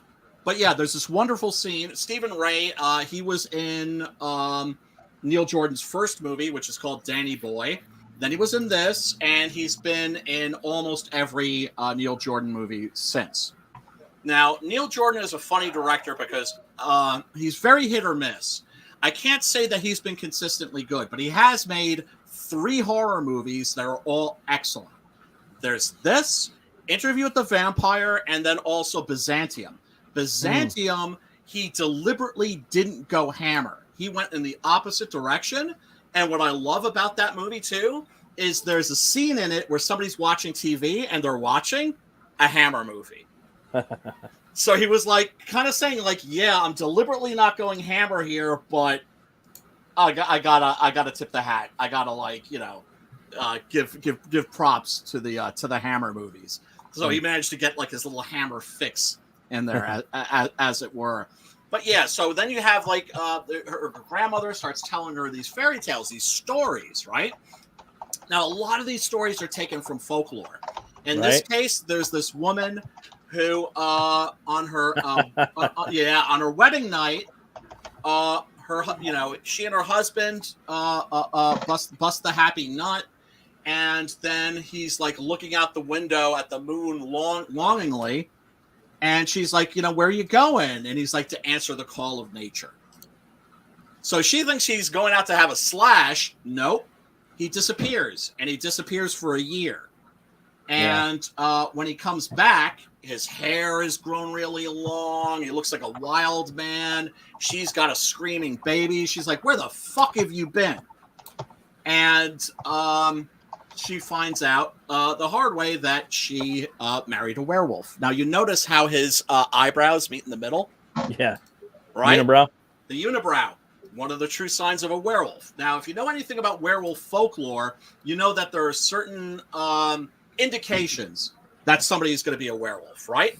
If their eyes meet in the middle, I mean, not their eyes, their eyebrows meet in the middle.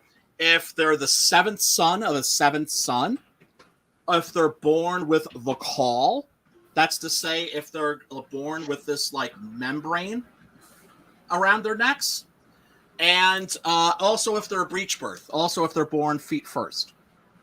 All indications for sure a werewolf. And yeah, he just starts tearing his face off. This had like a Hellraiser feel to it. Like some of the effects kind of felt like the Hellraiser scene when the dude was Nightbreed, actually. Yeah. When the dude was growing himself back together and some of the yeah. Same Christopher Tucker, the same effects artist. Oh, who that also makes sense. who also ended up doing the special effects makeup for David Cronenberg's The Fly. And also the effects, and also directed The Fly too. The Fly was the shit. Like that movie's one of the best. Masterpiece. As far as effects, you know, Masterpiece. I think this was his like that's probably his opus. I'm thinking. It is, because there he was working with a Hollywood budget. This is him working with practically nothing. Probably his own money and shit. Well, That looks so familiar. You've probably seen it in Fangoria magazine. Mm-hmm. And Maybe I did see it, but it was so long ago. You know, it could be, and maybe you saw it at like 2:00 in the morning. Maybe you weren't feeling much pain. Maybe you were a little drunk, a little high, or something. You woke up the next morning, weren't sure if you'd actually seen it or if you dreamt it. It's one of those movies.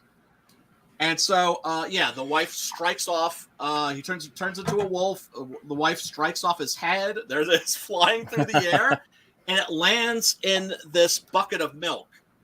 And then suddenly it comes up, and it's her husband's head, which is very similar to another scene that we see later, the story of the hunter killing the wolf, cutting off its paw as evidence, bringing the paw back. And he's like, "Here, look, everybody, I got the wolf's paw." And he opens up the handkerchief, and instead of a wolf's paw, it's a human hand. Yeah, and all the wolves in here, they're actually or werewolves are just wolves. They're straight up wolves. There's no, like the pug's not in here, the bipedal's not in here, the quadrupleg, none of them are in here. It's just straight wolves. Right. So they just change into a regular wolf. Yep. Right. But the transformations are all different too. Yep. Right. So that was fun. Yeah. And so we have this this young man. He approaches Rosalie and it's like, "Hey, maybe you'd like to go for a walk with me." Once again, this is getting into the field of, or the realm, I should say, of sexuality. This whole movie is about sexuality, and the beast within being our sexual selves, and in this case, a young woman's fear of her sexual side. And so, he's very innocently just like, "Hey, how about we go for a walk?" And this kid's obviously freaking harmless. Oh yeah, this is a wonderful scene too, where Angela Lansbury is describing how like what's a sure sign that somebody is a werewolf, and she has this wonderful line where she says, "Some wolves are hairy on the inside." Yeah, and then Robert Englund Jr. over there that's trying to get at her, the teenager kid. Yeah, his dad was in American Werewolf in London. He's like, "You go away. You don't belong here." The guy that's in the pub in the beginning, that's her dad. No shit. Yeah, I guarantee you that's him. I mean, it's him. It's fucking him. It's got to be him. If he's born feet first, he'll be the one. If he's born feet first, and his eyebrows meet in the middle. Her eyes. She's probably the scariest thing in here. Her and the wolf at the end, the big bad wolf. Well, dude, she's fucking sinister as fuck in the Manchurian Candidate. Mm-hmm. If you've ever seen that, no, I've seen parts of the remake, but she's one of the great screen villains in that movie. She's absolutely like evil incarnate. Angela Lansbury is somebody that like is like holy shit. She's like she was a great actress. Give your nana a kiss. Give your nana a kiss. She's like, "Ugh, I guess." Remember that shit? Yeah. Oh, and then here we have the story of the witch's salve. Now, the witch's salve is where you make a pact with the devil or with a witch, and a witch makes this concoction for you. And what you do, it comes like in a little jar of some sort, and you take it out and you rub it on your chest. Now, some people think that this was an actual thing and that it was a drug that made you trip out and think that you were turning into a wolf. Sounds right? legit. I put It does, Vicks it does. vapor rub on my shit when I don't feel good. So yeah, it's similar. I rub onions on my feet too. Really? Yeah, and I leave them by the side of my bed too. It helps me out a lot. No Helps me breathe. shit. Things like a motherfucker. It's an old Mexican thing. Yeah. No kidding. Like a folk remedy. Well, I think it's the onion vapors kind of do something to help you breathe too. And It makes sense. It makes sense. Yeah. Look, the more we learn about folk remedies and the more that we learn about things like Chinese medicine, the Yeah. more they turn out to be legit. Like stuff that you thought was bullshit, it's like, no, there's actually something there. Oh yeah, for sure. So there's this great story, right? So we have like this little story within the dream, Yeah. where this young man goes to the crossroads to meet the devil. How did he get Bancroft's blouse? That's what I want to know. Oh, dude, I got plenty of shirts like that from my old goth days, and they still fit since I lost weight. Castlevania, Brian. Yeah, was man. he out there? Most Hey, of them I are watched- black though. I watched you chop up the pool thing. Oh, I saw Yeah, that me video too. too. You're a badass motherfucker, huh? You Well, you had don't your see my katana and fuck-ups. everything. He's like, You don't what? see- yeah, but you know, I'm gonna put up together a blooper reel where you see all my fuck ups, but it's actually, I enjoyed the shit out of that. I like Yeah, how that you was left great. nearly headless Nick there. You know, you go like this. So see how cool that is? Yeah. See how it really went. You need to get one with some. You need to Those get one thi- with some blood spray, dog. Like Yeah, when you the do fucking one head with no, squirts but up, you do one. some guts come You out. do one where Yeah, you you think just you need cut like your a hand ketchup off, right? packet Then you in go there. 2 months later. Drop some And that should be ketchup like packets that should be down the inside entrance of to it. like horror movie club, dog. Like where you fucking chop the motherfucker and then the blood squirts out everywhere all over your oh, face. dude. Like, this is the horror movie club. You just need It's some all over it. ketchup packets. You just stick some ketchup packets in that hole. Have you Just stick a seen? bunch of them down in there, and then whop, and blood will Have- splatter everywhere. And it'll be like, Have you seen? It's a Zombie Go Boom. No, That channel where they chop up these Z heads. Those Z heads are about $150 a pop, right? If I had fuck you money, I would be spending all day and all night fucking just chopping those things up, shooting them, blasting them, burning them. You know, I'm just fucked up like that.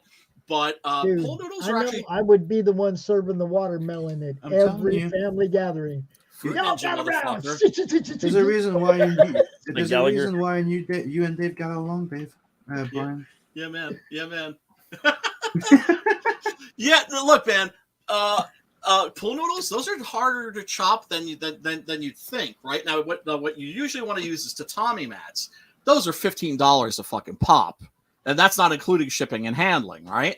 Mm. And what you do is you roll them up, you soak them in the bathtub, and you get like a little wooden dowel, and you set those up and chop them down, right? Now you got to put a little strength into that. Mhm. With the pool noodles, if your edge alignment is just a little bit off, It don't cut. It bounces. it won't cut. But I can also teach somebody how to use a sword and how to cut one of those in about, 15 minutes or something. And when you see somebody and they've done that for the first time, the look on their face is freaking priceless. Dude, Makes you feel like a badass. I remember the first time I cut a cantaloupe. Yeah, First time I opened a cantaloupe with a katana, it was like, oh, that is so cool. Give me another one. yeah, It's man. like the size of a head, right? It's like, whoosh, yeah. It's right at the jawline up. Oh my god. It's so much fun. It's so much fun. So here we have what looks like glowing eyes, right? And you're thinking, oh shit, that must be like one of the wolves. And it turns out to be a Bentley. So this modern car, this Bentley, is showing up in what looks like the 1700s. And who's behind the Oh, see, wheel? I'm getting in the car. Yeah, I'm it's a getting little in the girl, It's a Rosalie. teenager. Yeah. Yeah, it's Rosalie with blonde hair. General And- Zod in the back. Yeah, bitches. Yeah. Great. Absolutely wonderful cameo here by the one and the only Kneel Terrence before Stamp. Kneel before Zod. Yeah, Terrence Stamp as the devil holding a baby skull. I thought that's what that was. Right? Great cameo. And so he leaves him with it, and homeboy rubs the witch's salve on his chest and starts growing hair. And yeah, and then we fade out back into. Then he turns into Rich Piranha. Hey man, I'm a fuzzy motherfucker. If I was too, man. if I Me was too. gay, I could make a killing doing like gay bear porn. Oh shit. Unibrow equals werewolf. Uh-oh. Uh-oh. Yeah, it does. I don't think there is hetero bear porn. So. No, there's definitely not. No, chicks aren't into it. But yeah, What Byzantium. the fuck? What the fuck happened to this? Like, since when did bear turn into something else? I don't know. It's Like Yeah, right. before, when you used to call somebody Big Bear or something, and it didn't mean that he was, you know. yeah. Yeah, Now but they're now it's furry. You gotta make sure they're not hugging you from behind. so Rosalie. Did you drop his truffle? The No. what? No. What? I said, did you drop that truffle? No, Oh. no. Oh snap! So here we see Rosalie looking like Little Red Riding Hood, right? Grandma knitted this little cloak for her. She goes for a walk with this young man. He wants a kiss. It's all really innocent shit. But she runs away from him, climbs up a tree, finds these eggs. They crack open and have little porcelain babies inside them. That was weird. Oh. Once again, I Oh. think this is one of the reasons why this movie isn't as well known as it should be. Is because it you can looks like an imagine artsy movie. it is. It It's is. a Pan's Labyrinth of the 80s that got overlooked. Absolutely. Although not completely overlooked. Although this was not what got Neil Jordan the job for Interview with the Vampire. It was The Crying Game that got him the job for Interview. I remember that movie being a big old, like, was it a critically acclaimed movie back in the 90s? I remember Yes, seeing it it in the was. newspapers all the time. Yes. It had like that sniper chick in it, or that assassin chick, right? Or something like that. It has Jay Davidson in it, who's from Stargate. That's right. And he's like a transsexual in there, or Yes. something like that. And That's I right. remember being really confused when I saw the movie because everybody was like, there's this big surprise. You're never going to see it coming. You're never going to see it coming. And then, Stephen Ray goes home with him and, she takes her pants off. And next thing you know, he's got a fucking big old dick in his face. Whoa. Yeah. And I remember thinking, like, wait a second. Like, we weren't supposed to know that was a dude? You see that big old thing in his throat? No, the Adam's apple, but also the one thing that always gives trannies away. It's the hands. It's the hands. She had man hands. And so there's a scene where Hands and hips. And shoulders. but yeah, hips for specifically- sure. Yeah, shoulders, and they don't have the same shoulder blades. Right, Yeah. right. But in that he's doing this dance like this, right? Or he's singing and he's like really showing his hands, and I'm like, oh, this is like a tranny bar. Right, so and I was shocked that people were shocked that was. I was like, wait, that's a surprise. It was still a really great movie, but yeah, pretty much a remake of another movie that he did called Mona Lisa with Bob Hoskins as this gangster who falls in love with this prostitute who manipulates him, and then he finds out that the prostitute's actually a lesbian. And needless to say, feels very used and cheated, but then still feels a strong sense of loyalty to her because he still loves her. Now, Good Stuff has a relevant comment. Wait, hold on a sec. I'm flipping around.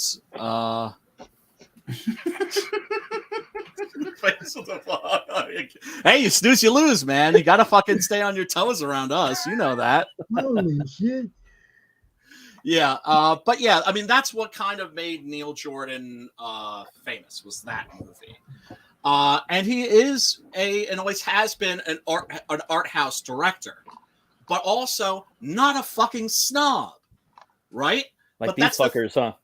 Well, it's like I said, the art house horror movie as a genre has a very small audience because who is it for? It's like the horror fans are going to feel cheated because they're not getting a proper horror movie, and the art house crowd are just going to go, yeah, because it's horror, right? But horror fans will watch art house movies, whereas art house people will not watch a horror film. I'll pretty much watch anything. It just look it. That's what I like about the cult film community. For the most part, we do not give a fuck. If it's awesome, it's awesome. That's all we care about. Yeah. If it's good, it's good. If it's shit, it's shit. Here's some snobs right here. Yeah. It's about snobs and aristocratic fucking right. Because there's this witch. Mm-hmm. Yeah, there's this witch who got banged by one of these princes, aristocrats. Yeah. One of the nobility, and she's knocked up, and he won't acknowledge her in any way, shape, or form. So she places a curse on them, and they all turn into. Go back. I know her. Oh, I know that bitch. That one bitch was just eating that fucking. Me. She was just eating that pig leg, like, and everyone's turning into werewolves. Her fucking nose, her snout's growing. It's like, motherfucker, fuck that shit. I'm still eating this Bigfoot. Yeah. She's still a werewolf. She's turning into a werewolf. She's still bitch. Knocking back a drink. Yeah, that bitch. She's the funniest one out of the lot. More like a fox than a wolf. Yeah. Oh well, look. These don't look like wolves. No. These look like dogs. Yeah, they're dogs. And it's something where it's like, once again, it's like you have to suspend your disbelief a little bit, and you understand. Having like actual wild wolves. If you have a wolf wrangler, odds are they're going to have maybe a couple of wolves. They're not going to have as many wolves as were needed for this. Yeah. But it doesn't hurt the film at all. I don't think. Like crossbred or something. Real wolves have a little. They look even fucking more scary. I don't know. You guys ever been around a real wolf before? Oh my god, they're huge. Have you ever been face to face with a wolf before? I used to. Not face to face. Not face to face. I have. My lady's old neighbor down the street, he had a wolf. Dude, and it was a guard wolf, dude, for like industrial. And I got like this close to it. Yeah. They're fucking scary looking, dude. They don't look like dogs, dude. No, they don't. I mean, to me, they look fucking scary, and they're kind of thinner but bigger in certain spots. Zeus. That's what's funny about Zeus. It's like he don't look like, when he looks at you, he don't look at you like a dog. Right. Yeah. Right. He don't. Because they still have that wild side, and you look at huskies. That's what I'm talking about. Zeus, the big one. His look is, he's not like Rocky. He don't have that pleasant face. He's got that whoop your ass. It's like a tilt of the head too, that kind of comes down a little bit. Yeah. And the eyes that kind of look up a little. Yeah. And I don't know. And they're thinner in some spots, but kind of bigger, and they're a little different than dogs. Mm-hmm. And there was a time in the world when there was a possibility, if you were walking through the fucking forest or you were by yourself, a pack of wolves could potentially come and rip your ass to pieces. Especially when like a third of that, or like that forest, that black forest where the Grimms, a lot of these folkloric tales were told was taking over 3 different countries. Now it's just Black Forest, Germany. And a lot of this was a massive forest, was massive wolves roaming in packs all over Europe at that time. Absolutely. I think my son was about 8 when I had Princess. Yeah. He was about 8. And yeah, man, she dug a big old huge den in the backyard and shit. Wolves are not dogs. Okay. No. They're not. They're scavenger animals. Yeah. They can eat a lot of food at a sitting, and because they don't know instinctively when their next meal will be, they gorge themselves. You see this all the time. The alpha wolf will eat first. He'll eat his fill, then he'll let the next one in line, right? And they all gorge themselves because they don't know where their next meal's coming from. So if you own a wolf, it's like you can't leave the garbage where they can get it. You can't leave any kind of food where they can get it or anything, because they're scavenger animals and they'll eat it all. Well, here's the thing. Don't own a wolf. Don't own a wolf. It was a wonderful experience. They're not pets. Oh, no, I'm sure. I mean, I got her from a pup, and raised her, and it was like she had puppies, which was another experience altogether. Wow. Yeah. Trying to get past the wolf to check out her pups is an interesting experience. I had to really, actually research on it and offer food The here. whole process. Oh. I got scars all over my lips from that. Oh my God. Yeah. Yeah. Well, I mean, look, there's something special about having a relationship with something that's wild.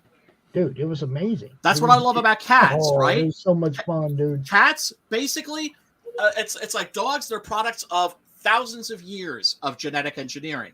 A cat, it's basically a panther or a lion or a tiger miniaturized, but it's the same animal, right? And there's something about befriending a wild animal, something that's that wild inside. That's not like any other relationship that you can have with any other living creature in your life. That's why I love huskies. We had her from a pup. We had her from a pup, so it was like there was another big furry dog in the family that she attached herself to, and she was pretty mellow. There was only one person that she ever like looked at really funny, and it was amazing because it was the cutest little. I had a lot of female friends, and this one was very small and very shy and very, she was cute, Mousy. right? Mousy. Oh man, and she got so scared, man, because Princess looked at her all funny, gave her the lip and everything, and it was like, man, why are you doing that to her? She's the nicest person I know. Yeah, but here's the thing. Was she afraid? Like that. But was she afraid? Because that's the thing about dogs, right? She wasn't they understand. Afraid. She wasn't afraid at first, but when Princess lifted her lip and then she kind of got behind me. She's like, why is she looking at me like that? And I was like, I don't know. I ain't never seen that. I ain't never seen her do that before. Wow. Maybe she was threatened by her as because I liked her. That could be. Or maybe she actually did feel a little bit of fear. Yeah, because that's the thing about dogs, and they're smart this way. They understand that if somebody's afraid of them, that they're a danger. Mm-hmm. Right? Like, this motherfucker's afraid of me, he may do something fucking stupid. He may try to hit me in the head with a stick or something. Right? And they know this. Shadowhawk, what up, brother? Thank you so much for tuning in. He says, cats and dogs are totally different, but I love all animals and most insects, even reptiles and amphibians. Yeah, snakes, tarantulas. I've had all that shit. Well, cats are cool, but they fuck your couches up and your windows and shit. They can. Cool. They can fuck your shit up, and they'll look at you while they're doing it, and they'll laugh like, "Hey, motherfucker, you like that? And you like that?" And if that wasn't enough, I'm gonna turn around and spray on this motherfucker now. Yep, spray all over your shit. No, I love reptiles. I agree with you. They're like one of my favorite pets, like other than the husky. Yeah, I like dogs. Like, well, you used to have one. Used to have one that would hang out on your shoulder while you drew. That's what I'm getting to. Yeah, I had a great husky as a kid. Yeah. Later on, as a teen, I had a cat. That was remember that cat I told you? Like, dude, that cat was like a dog. I could ask it to roll over, give the paw, and he was shit. It was taking his crap in the fucking toilet. Talking to cat's body. That's gangster. Love that cat to fucking bits. Then the next one that I freaking love was my water dragon. Yeah. Like, I never thought I would love having a water dragon so fucking much. Is that a Beischer? Is that what they're called? No, it's I don't know. It's the name that it has. Like, if you Google it, it's water dragon, like the horn dragon type of thing. I think they're Beischers. We had 3 or 4 of them in the big tank, and they all look like sea serpents with spiny backs. And no, what'd yours no. Like? Looks like a freaking, reptile. Hold on. Yeah. What, like an iguana or something? Dragon, but it had like a back like this. Hold on, I can show you this like dragon, right? I mean, not like a flat fin or whatever, or one. No, dude, I'm not fucking kidding. It looked like a velociraptor. That's tight. Man. Yeah, raptor claw. Those little things. Check my screen. I have nothing against reptiles. I just don't understand having them as pets because they're not fuzzy. But dude, that's the thing. There's something different. Like, dude, I didn't think cuddly. like I can't was pet 'em. curious. I tried because I was curious, and you can pet it. Like it loves to be pet. It loves to be rubbed on the freaking head, right? It likes to be rubbed. It freaking loves it. It used to climb on my shoulder. Used to give me kisses with his little tongue on my earlobe. Reptile. They're fucking awesome. Like I'm not. If I put my finger over him, he would try to hang from it, like like a slam dunk. If I put a worm on it, yeah. That Like- motherfucker looks like Yoshi in the fourth picture. Yoshi. See, this This looks like a baby iguana. this is what a water dragon is. Oh, But the thing is that they need water and they're very sensitive to cold. And where do I live? fucking Kanakistan. So it was like the beginning of winter, and one of the kids left the door open. Oh no! And Man, that was the last one, because the second one, the first one I had was Dexter. He died of age, and he ended up choking on the worm. That's what happens to them. They're pretty cute.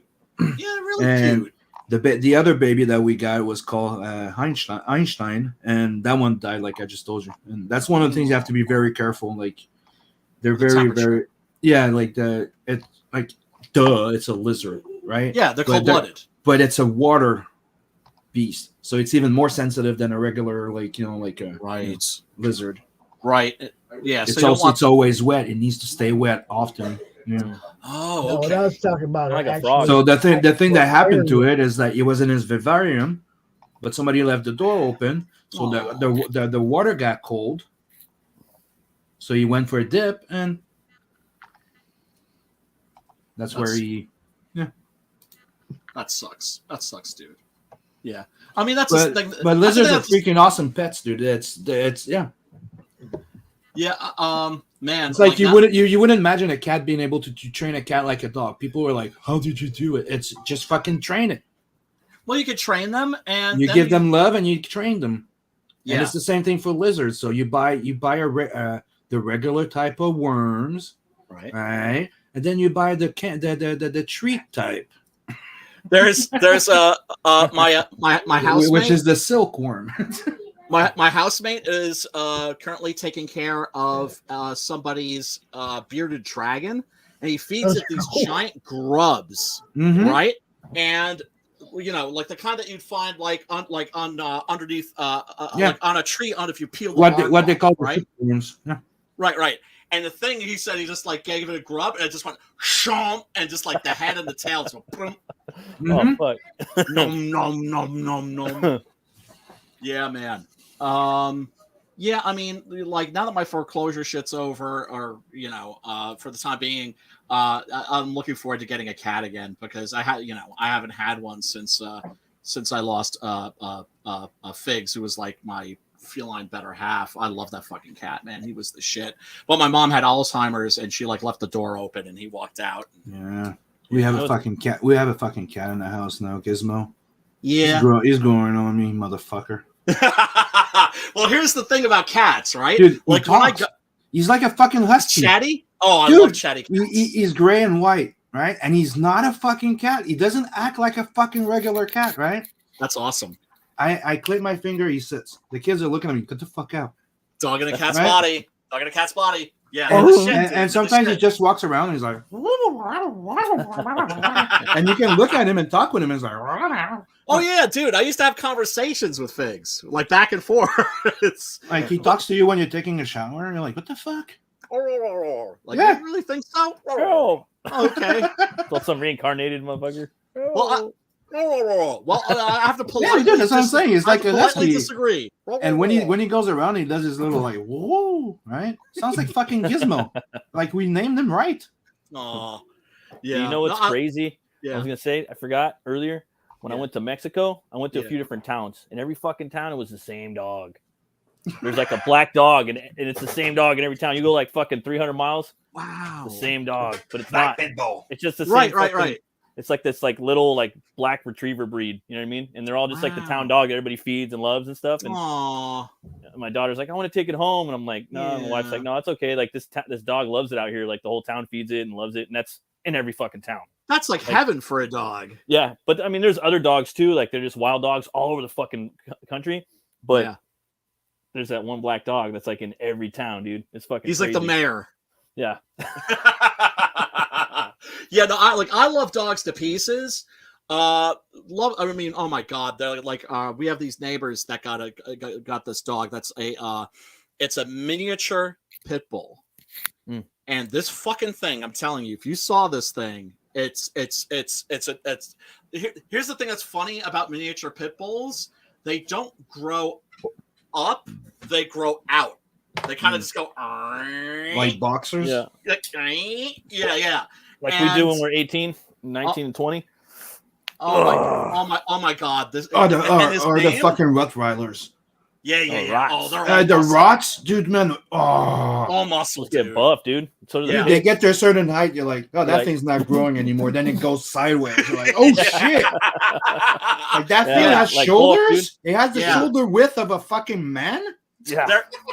Dude.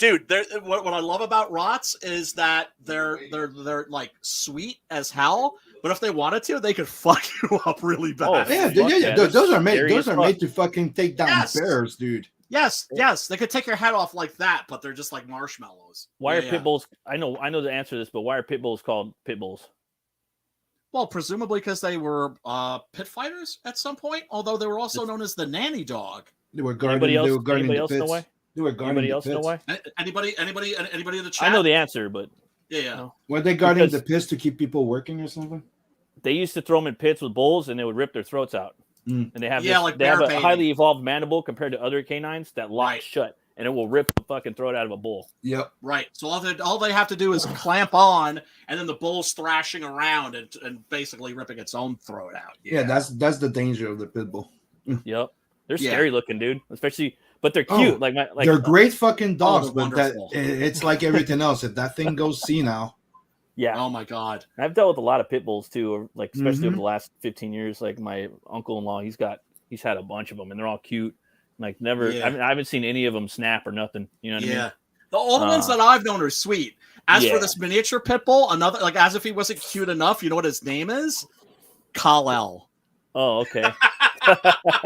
And my housemate and I were like, "Did you see Kal-El today? Was there a Kal-El sighting?" And whenever we meet this dog, man, he's jumping all over us, smooching on us, knocking us on our asses and shit. It's Dude, fucking my amazing. brother-in-law's father had a Chihuahua that was like that big, dude.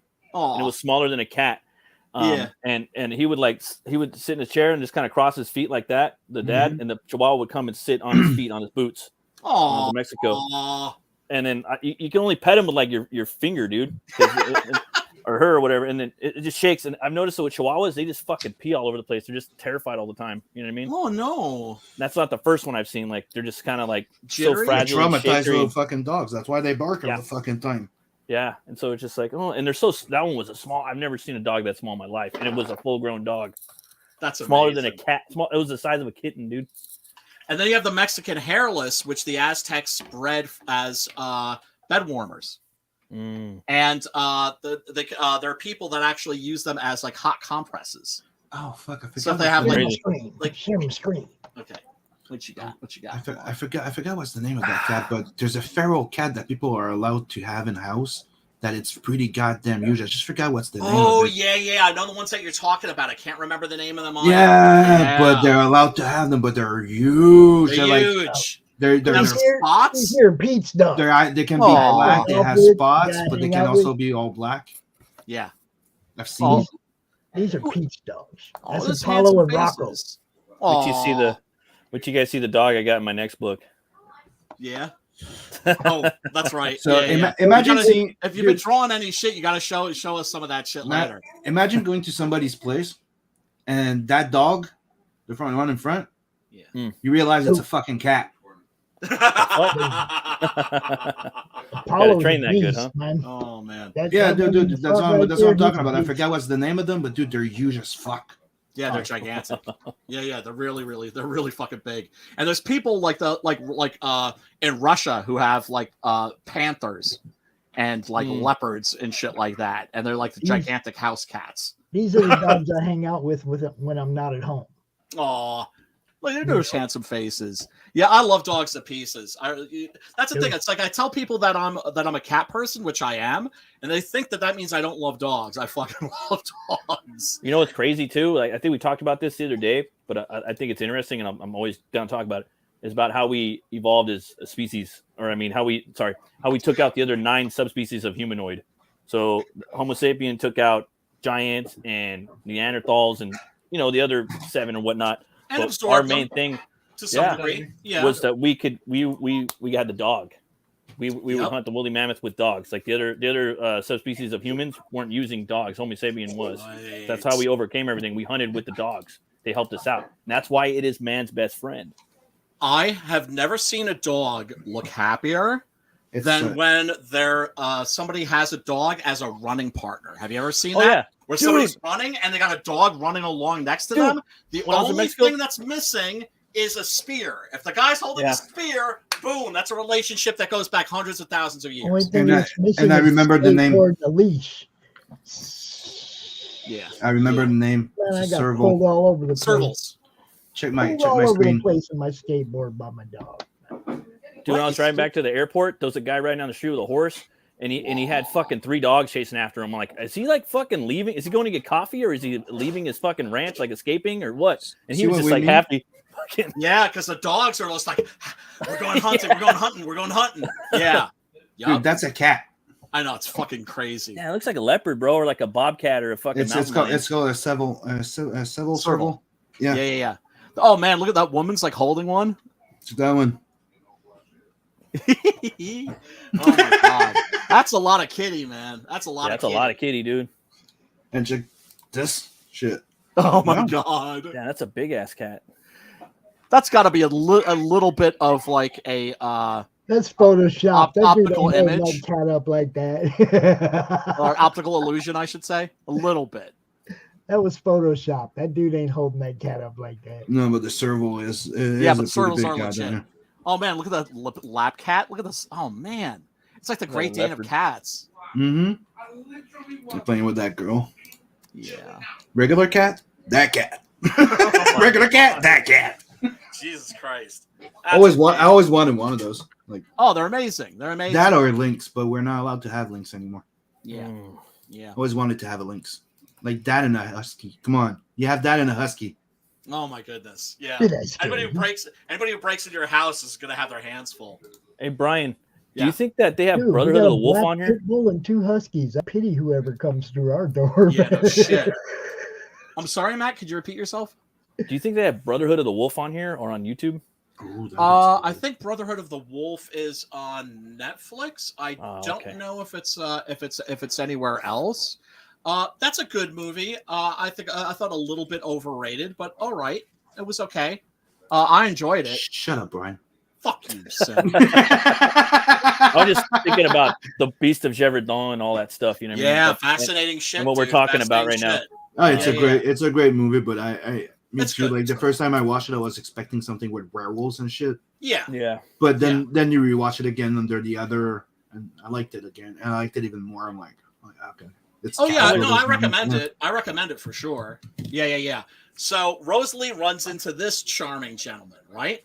Now, does she want like the sweet-natured boy, or does she want the guy that's hairy on the inside? We both, if you know anything about women, you know the answer to that question. Mm-hmm. Yeah, they want masculinity. They want a man. They want they want the nice guy. What's the bad boy? Yeah, sure don't. They sure don't. And right, so she runs into this noble.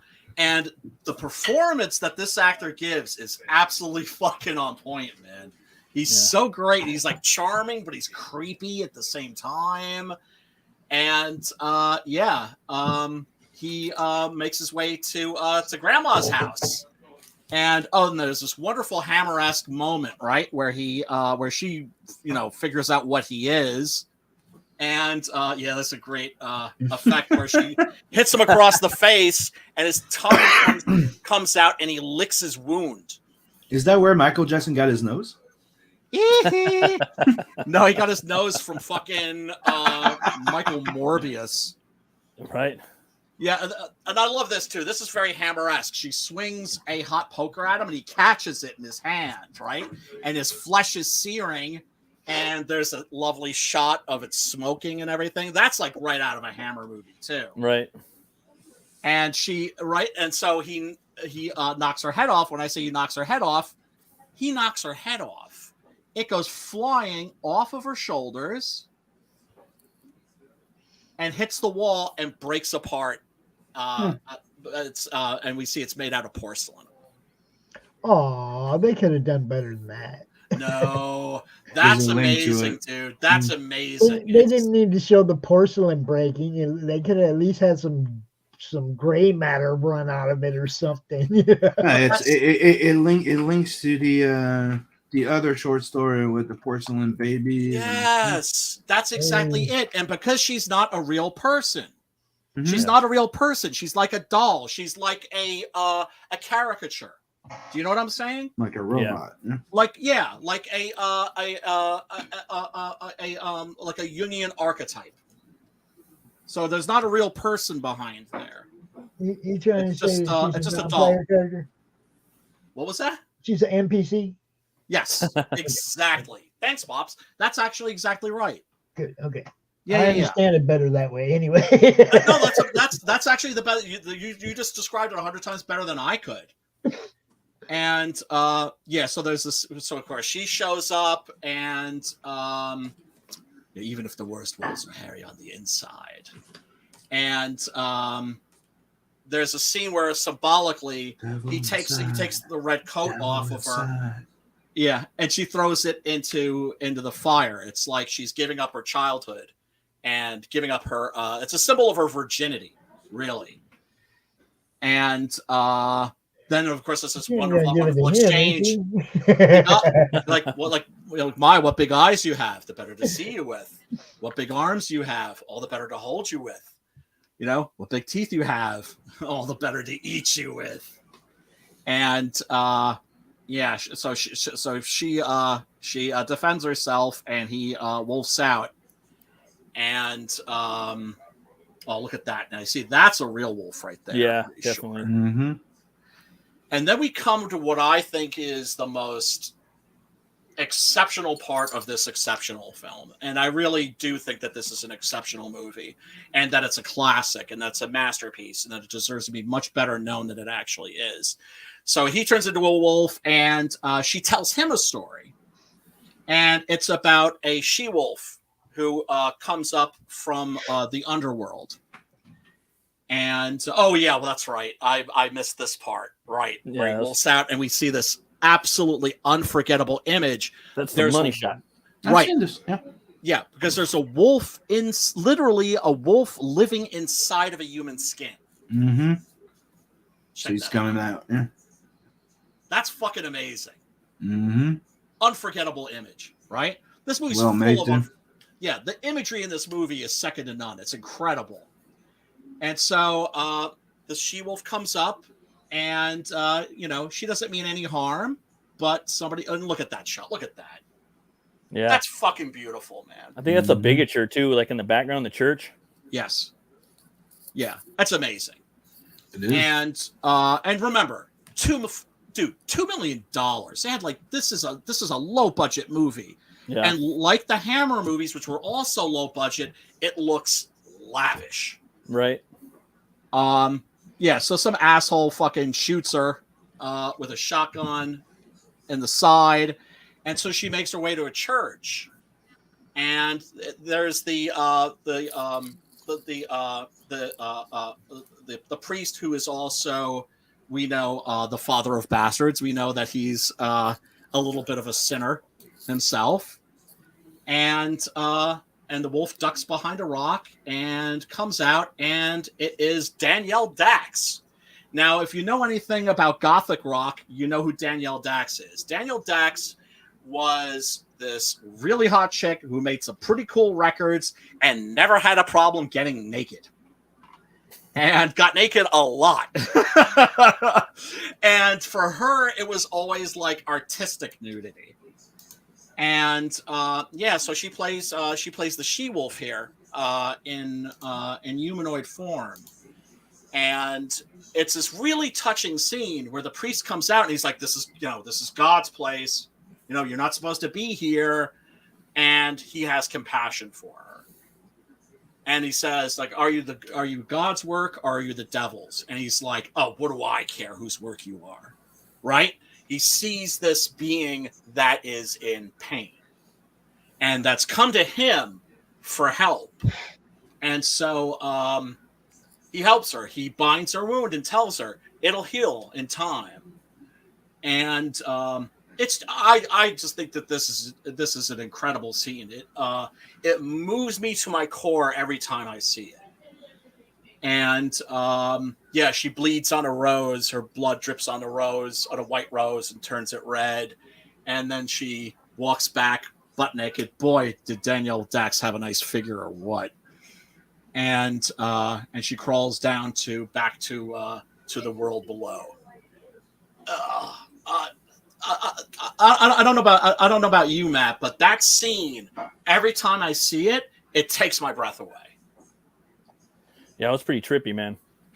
Especially like when the rose was like turning from white to red. Mm-hmm.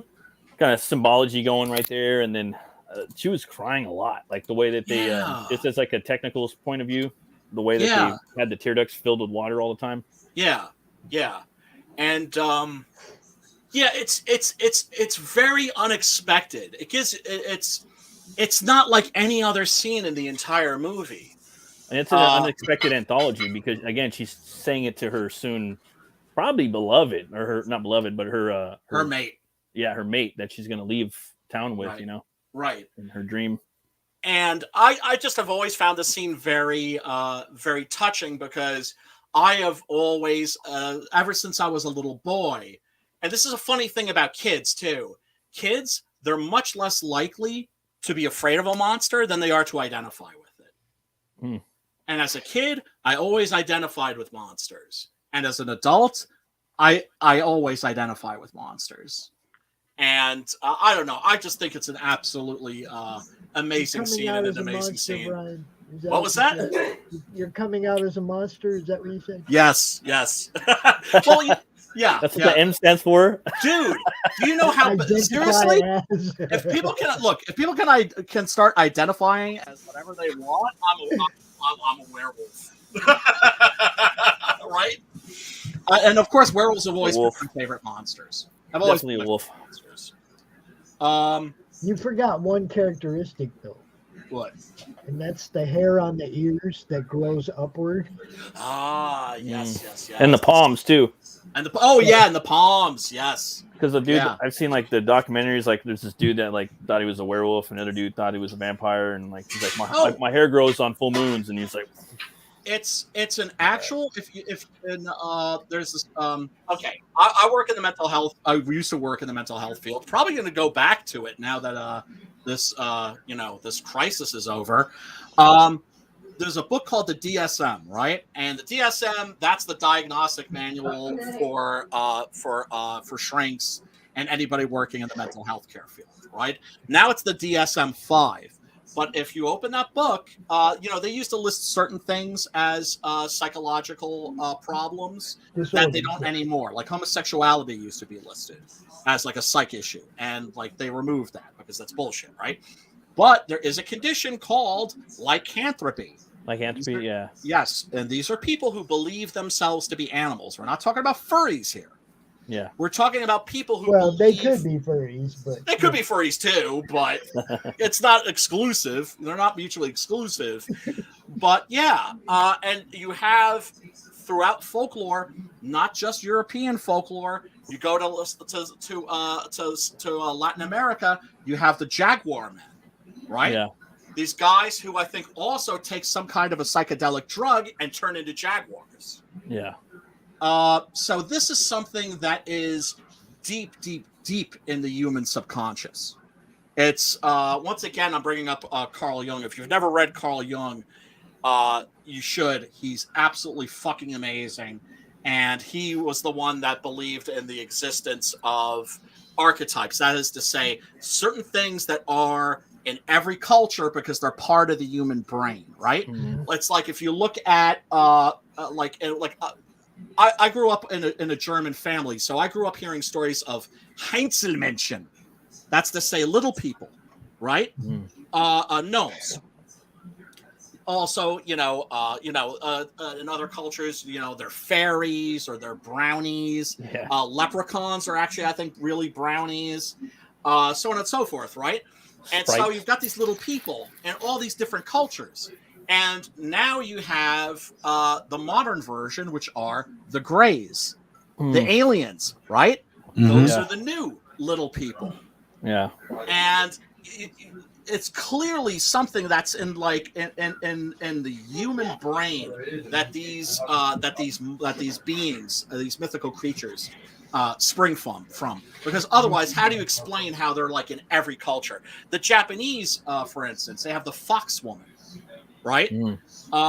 They also have the Kuroneko, the woman that turns into a cat. The Monkey King. The Monkey King, you name it, man. It's in every fucking culture. But yeah, and then you have the climax to this. Yeah, that was pretty. Which always also gets me very, very emotional.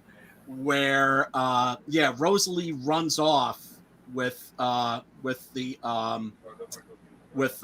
werewolf. She herself turns into a wolf.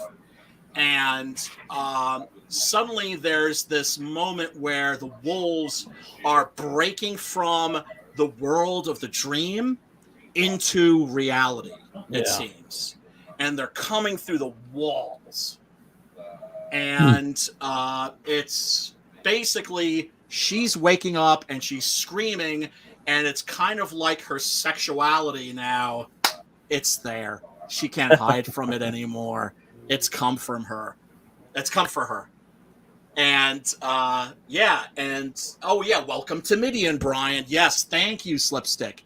Absolutely was thinking of the same, always think of the same thing. When she's going down into the underworld, where is she going? And I was watching this last night, and I thought the same thing. She's going back to Midian. She's going back to the place that the monsters dwell. And what can I say? This is a fucking amazing movie. Y'all should check it out. The link is in the description. I think it's a masterpiece. I think it's a classic. How would you rank this? This being your first time seeing it, man. Where would you place this? I'd put it I'd put it up there with Labyrinth. Just to make it simple for It's more of a fantasy than a horror film, right? No, it's a horror film too, for sure. I put it up there with Labyrinth, Pan's Labyrinth, and also man. Legend. But it's more of Pan's Labyrinth, for fuck's sake.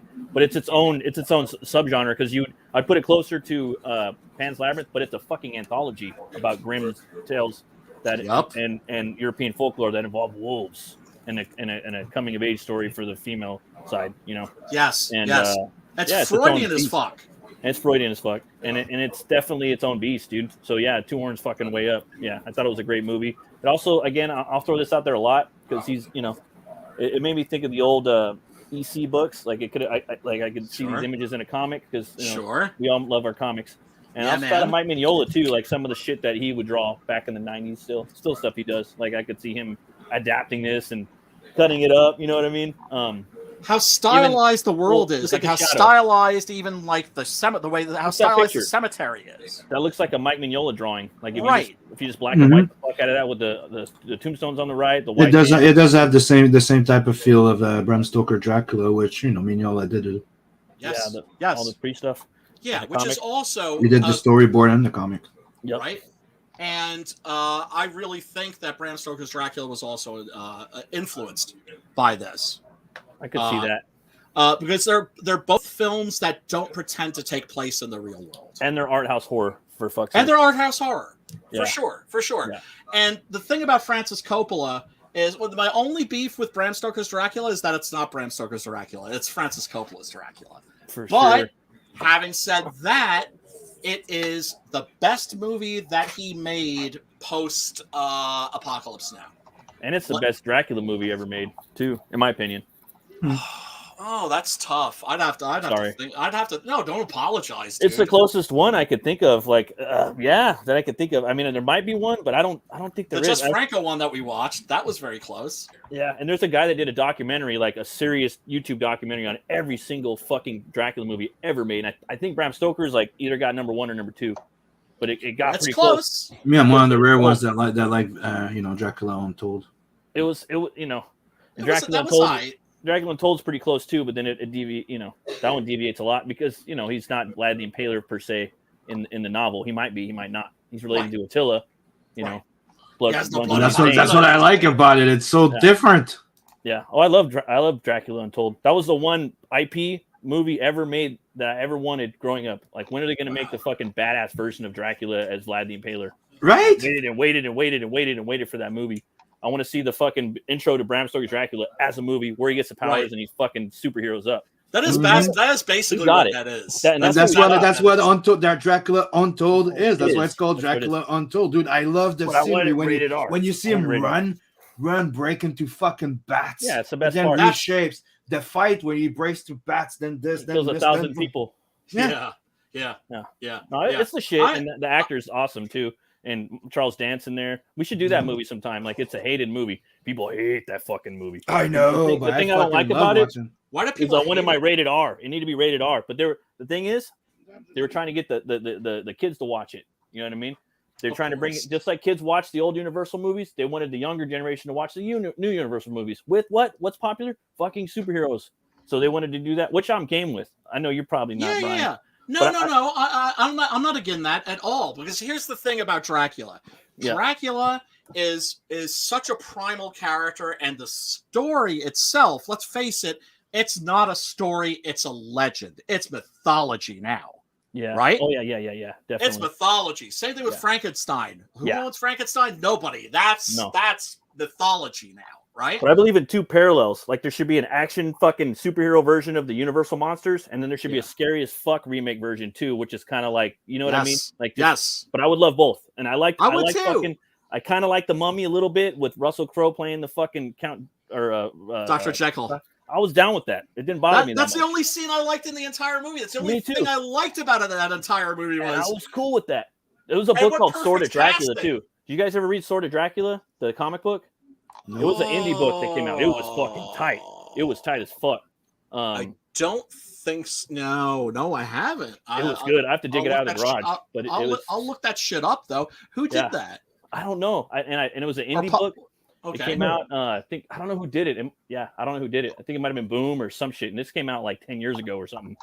But it was drawn pretty cool. It was kind of drawn like by a different artist though. That was the thing. Halfway through the book, it changed to like a manga style. In the beginning of the book, it was like Tim Bradstreet style, like like the dude he like traced some of Bram Stoker's Dracula in some images and shit, you know. But the story was dope, dude. It was fucking tight. Anyways. Yeah, I still haven't read the Subspecies comic either, although I do have it. I like that character too. I like the Radu Vladislas. Yeah, you gotta watch. Let it be a bloodbath. Yeah. But yeah, this movie's tight as fuck, dude. I think anybody that likes, you know, Pan's Labyrinth, Bram Stoker's Dracula, you're gonna love this movie. It's fun. Tales from the Crypt. It's an anthology movie too. So this movie's its own motherfucker. You know what I mean? It's its own subgenre of horror. You know, it is. Yeah, it's unique. I really can't think of like another. It's in its own genre. It's and like I said, it's like it has a small but very devoted cult following, right? But like when you look at something like, one of the things I love to do on this stream is I love to dig up posters. Oh right? Yeah, I love that too. That's like some of my favorite parts of the show too. When you find all the Euro posters and shit, like look at that beautiful piece of art right there. You know, it's all painted with what. And then they took the and then the fan posters. Yeah. So it's like scenes from the movie done like in a collage. You got the bigature. It's by Marvel. Yeah. Dracula. There's a Japanese poster. Nah, I mean, if I get the Bram Stoker Dracula, I'll get the one done in fully by Mike Mignola. Yeah, I got that one from Topps. I got the black and white one, Sim. I got that one for my birthday like a year ago. It's fucking awesome, and it's big too. I waited forever to get that. I was looking. I need to get that soon. One of the things that I also always look for is I look for fan art, right? Yeah. Fan posters, that sort of a thing. Very little for this. Yeah. Very little. Like this is one of the few ones I could find. That one's cool. Oh, it's very cool. Dude, one of the towns that I went to, again, I got back from Mexico. The last town I went to was up in the fucking mountains, deep. and it had pine trees, so that the climate changed. It was all pines, and the Right. village was Spanish mixed with medieval, dude. It's fucking bad. And it had a Ooh. big fucking Gothic cathedral in the middle of the town, and the town's called Talpulpa. And my lady's dad, he would fix the clock tower up there, Oh wow! but he hasn't been fixing it, you know. But he knows how to fix clocks and shit, you know. And I was just like, just thinking of all this crazy shit when I was there, you know. It was fucking awesome, though. But they had a lot of medieval like style architecture and words on the walls and stuff. A lot of stuff to fuel the imagination, right? Yeah, I had to like stop. I had to like close my brain off because I was getting so many ideas for different things. You know what I mean? Like the town, like straight up Guadalajara is fucking Gotham City. Straight up. Oh Like my you could God. put Batman right in there. It's the same shit, but That's in Mexico. amazing. Like all the crime and everything. And they have the Gothic cathedrals everywhere. And then they have like high end stuff too. And it's fucking crazy, dude. Like it straight up is like Gotham, dude. I was tripping out. Slipstick says my first comics were The Tomb of Dracula. They were some of my first comics too. I mean, my very first comics were the Fantastic Four. I remember that one, Pops. I wanted to buy that one because anything Dracula, I would buy it. You know what I mean? Dracula versus King Arthur. And I have a Dracula IP in my head. I think a lot of horror people have, comic creators have Dracula IPs probably in their head. You know, like I got a Batman story in my head, but I got a Dracula one in my head that a lot of people haven't touched yet either. So hopefully I can. I don't know. Mine's out. Yeah, Blood Hunt. Yeah, it sure is. And I had to be careful because Stan Lee, I think Stan Lee or Marvel, I had an idea. I thought it was fresh, and I dug, and Marvel did it like fucking 30 years ago. Mm-hmm. But no one really thought about it, and still don't think about it. And I'm glad. I don't want to talk about it because it's such a good idea. Right. Yeah, I mean, and then you've got our friend Clint Stoker, who is actually related to Bram Stoker. Yeah, who came out with Clint Stoker's Dracula, which hasn't shipped yet. I'm very, very curious to see. Did you know that the relatives of Bram Stoker wrote a sequel to Dracula? It's not. Wait, no. It's like his great novel. It's got Madame Bathory in it. Dracula leaves and he stays in London and he becomes like a director like Bram Stoker. And Bathory comes over and they start having plays and fucking killing people and it's a big like fight for power. Yeah, that sounds dope. Yeah, it sounds tight as fuck. And I think what's his name? Murph was talking about fucking Madame Bathory on a stream, and I was just thinking about that because he does the whole horror thing and shit, historical horrors and stuff. I used her as a character in one of my first stories, actually, like 30 years ago. And he was like, no one's really like done her properly in like a movie. You know what I mean? Like, yeah, it was a 90s movie with a French movie, you know, but. Well, this counts as Dracula. Yeah. The French one, right? No. That's one of the Hammer movies with Ingrid Pitt. It's one of the lesser known, and it's supernatural. It's like she literally turns from like an old woman to a young woman, but then when each time she needs more blood, and each time she like reverts back to like her natural state, she's older. So like by the end of the movie, she looks like like a grandmother. It's incredibly well written. It's one of the later Hammer movies. Don't go into that expecting like one of the Dracula, like the Christopher Lee Dracula films. I just go in there with a bucket of popcorn, bro. That for anything nowadays. I just go in and like for this, I went in there with a bucket of popcorn. Like, ooh, look at that fucking bigature. Ooh, look at the fucking set design. Yeah. Ooh, look at the wolf transformation scenes. Like, I don't watch it like I watch it for different things. Like, I'm not gonna say I'm a fucking idiot and I'm a child that just looks at things and like, oh, that's cute. But I look at things in a different light. How do they light this scene? You know what I mean? Yeah. And it's the same way. It's like I used to have friends ask me like because I would talk about movies and I would talk about like the writing or the directing or the lighting or the production design. They're like, don't you ever just watch a movie? Yeah. I do. But that doesn't mean that shit that still doesn't sometimes cross my mind. You have to turn it off. Like for me, I have to turn things off. Like when I said I went over there, I had to turn things off because I was thinking of characters and stories and sets and drawing things. You know what I mean? I had to turn off ideas.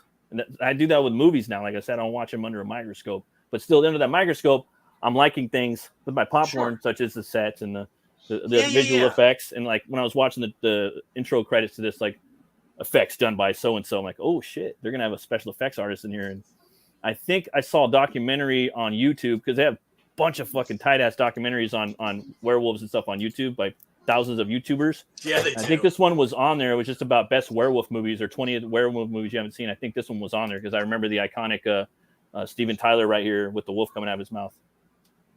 Stephen Ray, motherfucker. Stephen Ray. No, Steven Tyler, dude. Look. How looks dare like you. He does Aerosmith. look like Steven No, Tyler, yeah. It does. That was like a joke. Yeah, it kind of does. Yeah, no, I snuck that in there real quick. yeah, yeah, no, I caught it. I caught it, mofo. You look like a werewolf. Yeah, man. He's got it. He's got it. But yeah, everybody, yeah, go. Like I said, link is in the description. Go check this out. It's not like any. It's not only is it not like any werewolf I'm just movie gonna go you've get ever something to seen drink. before. Show. Rock and roll, brother. Not only is it not like any werewolf movie you've ever seen before, it's not like any movie you've seen before. And Except- the one thing, like Tim Burton stuff, you're gonna have some Tim Burton designs in here. Like it first did it, you know what I mean? He tried to get him he got him for Batman, and he passed away after that. Yeah, he took his own life. Yeah, which was super fucking tragic. And you know, not to get all heavy, but yeah, folks, if you're having any fucking problems, you know, with depression, don't keep that shit to yourself. Reach out and get help. Talk to your friends or family. If not, call somebody. Fucking call somebody. Don't fuck around. Call somebody. Yes, yes.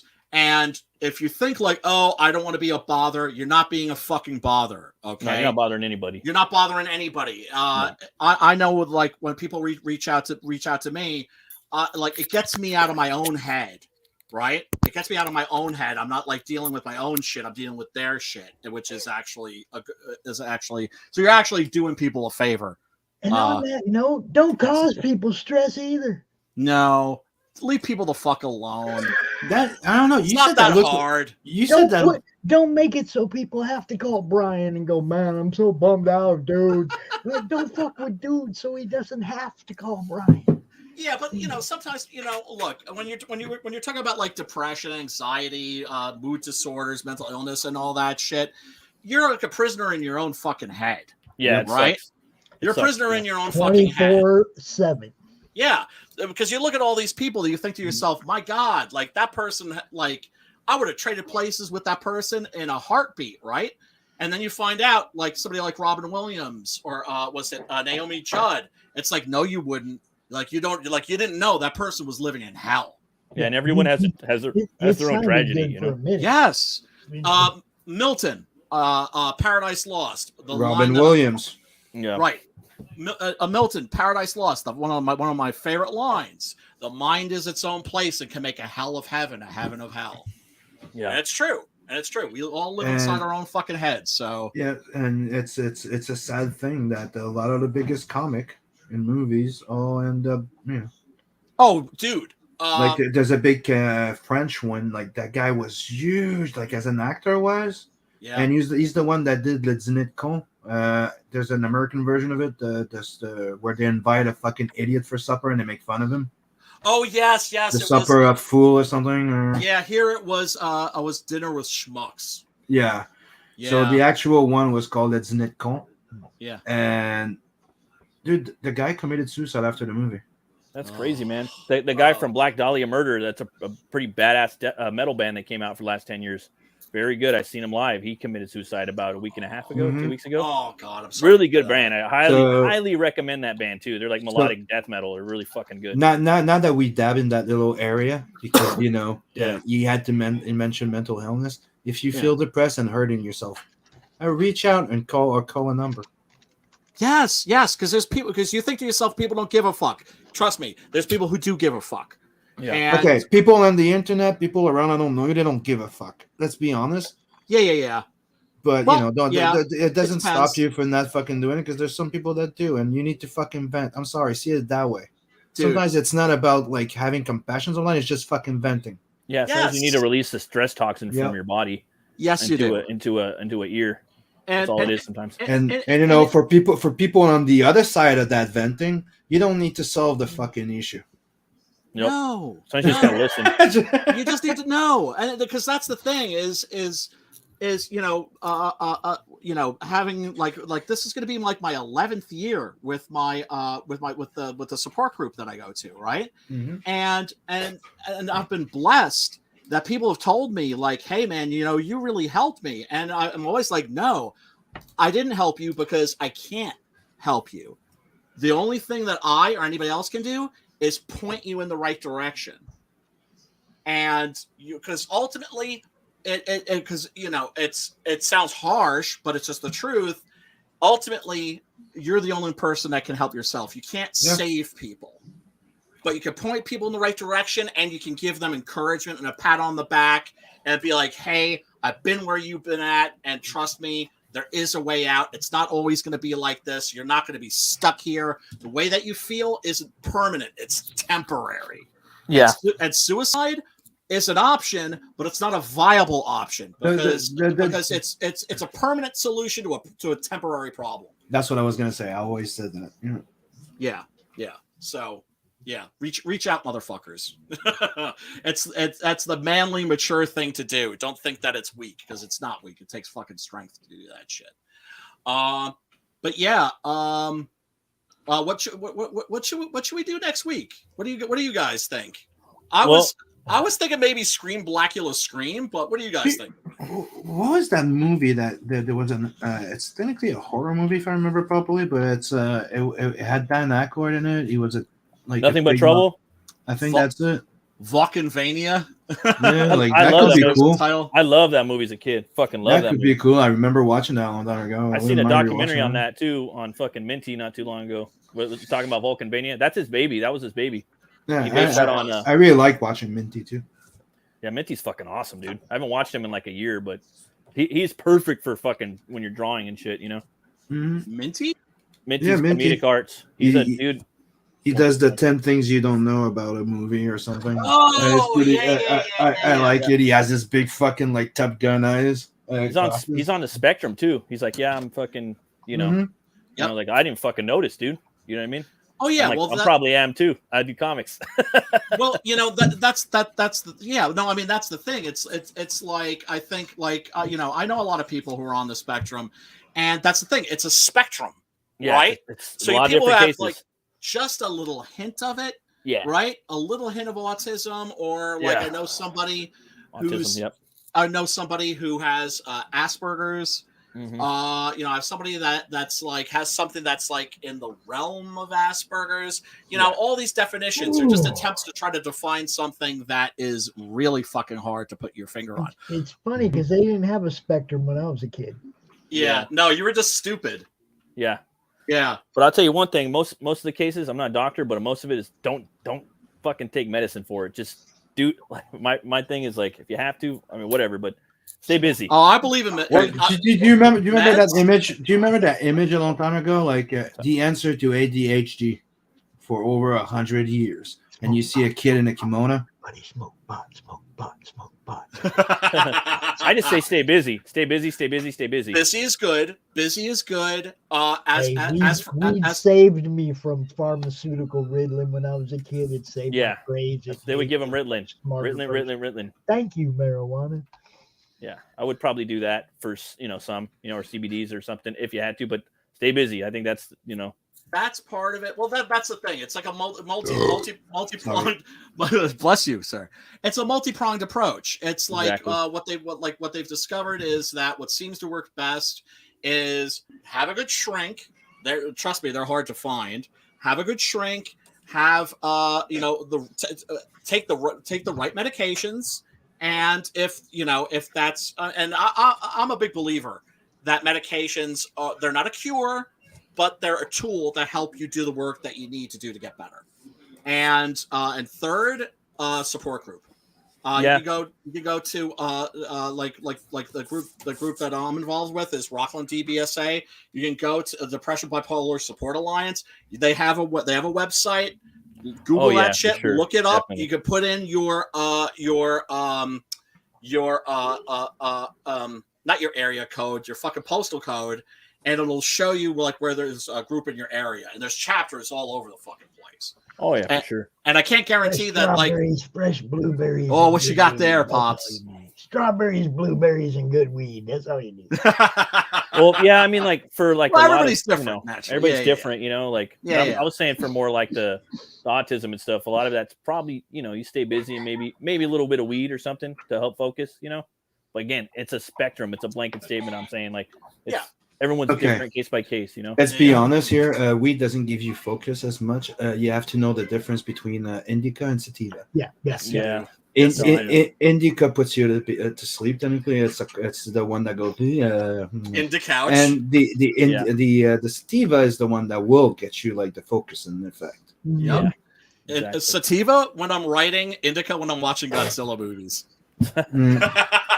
My favorite, I really like the hybrid or the sativa. Oh yeah, those are great too. And that's the thing. The people that are making that are growing that shit now, they're like mad scientists. Mm-hmm. Yeah, They're it's coming up crazy. with all kinds of crazy shit. Like there's Well, one there's one that I get once in a while, dude. You open it and Yeah. it smells like Fruit Loops. I just say, you know what? Take a fucking organic seed of that motherfucker and plant it in the dirt, and it's a Jesus plant, dog. Like let that motherfucker grow and like let it grow natural, and then smoke that shit if you're gonna do it. I don't do it, but motherfuckers are like going Dr. fucking Frank the fuck Stein on this shit nowadays. Yeah, but I'll be honest with you. The only thing it's only crossbreeding between different strand. Sorry, and it's all that it really is, and the fact that they grow it hydroponic so they can grow it faster and control the THC and the DHB and the water. No, but it's DHB and the water. Yeah. So Sim, they grow faster. Sim, do you remember that stream where I like ate too many edibles? Yep. Yeah, I know a guy. I know a hippie that did that. And he went to the hospital. Oh no! But yeah, I don't know. I'm just he a thought firm he was believer. dying or something. I don't know what happened to him, but he smoked more and grew more than he. The weed But yeah, has he not ate that been shit and it fucked him growed. up. The weed has not butter. been grown that I cannot smoke all day. Yeah, but Bob, but you're smoking like it. Nelson. But Bob, smoking and eating, it's two different things. I Yeah. Yeah, it edibles is. too. Yeah, I got edibles some will over fuck you there. up. They don't do shit to me, bro. They don't do a Have you had the goddamn edibles thing. yet? No, I've tried edibles. They don't really do much to me. Have They you guys had they always more like suit me a bit. Like I feel, Right. you know. You guys had I the eat one compost before butter I go yet? to sleep, and it still don't help me sleep. I still But- wake up every. By fucking edible, I mean I tried some of those jujubes. Nah, I Try tried. compost butter. But me, I always try. Like I tried the brownie because I like brownies. Oh, dude, the chocolates. That's what I was eating that day. I was just like, oh, I feel fine. I can have a little bit more. Yeah, a little more, A huh? little bit more. Oh I shit. got 2 left. Dude, he fell off his chair. I was fucked up. I was like, But I think that, like for me, again, like I think I that got 2 left. 2. what are those? Dude, there's one stream. There's one stream where Like gummies, like gummy bears. Gummies, yeah. Hell yeah, Dude. brother. there was one stream. There's one stream in all the streams I've done. I fell asleep on stream. It was a late one, and dude, I smoked. I was so fucking high. I just fucking fell asleep. I was working. I'm just a firm believer of organic weed, like grow It it, happened let it once. grow. Yeah. Well, yeah. But I understand hydroponics and Well, but It's also, back when I was working on Blood Hunt, and remember how I was working nonstop. yeah, you busted your Oh, ass man. on that, dude. you're You gonna busted fall your asleep, ass dude. on that. Something's got to give. You know what I mean? Mm-hmm. Well, yeah, you busted your ass on that. Like you got to bust your ass on the Blood Hunt Doc Salem crossover. Mm-hmm. Like I'm I gonna can't bust wait my for ass. that shit. Like I'm gonna bust my ass on that bug shit. Yeah, man. Yeah, and I'm telling you, dude, like with the Kickstarter, you're gonna like be surprised, like because there are people that are gonna come across your shit that normally, that without you even like having to do anything. That bycatch. No, Yeah. That's what I'm hoping, and I will see. And I'm preparing. I'm hoping to launch it on the 31st. Hell yeah, man. Hell yeah. Looking forward to that. And like I said, like I'm probably gonna I was gonna close my campaign I think this Saturday, but that might not happen because of shit that I can't talk about on air, but I can talk about off air. Makes sense. So I don't know. We shall see. And then of course I still have to get these mass produced. I still have to get these manufactured. We're still gonna party Saturday night. Oh yeah, well that goes without saying, pops. That goes. I want one of those. I know a guy who can hook you up. Oh yeah, well that's the thing is like I'm making 50 of these no matter what, no matter how many sell. So you'll sell them. Yeah, they'll get sold. It might take a while, people but are going to get hooked up. Are going to fucking buy them.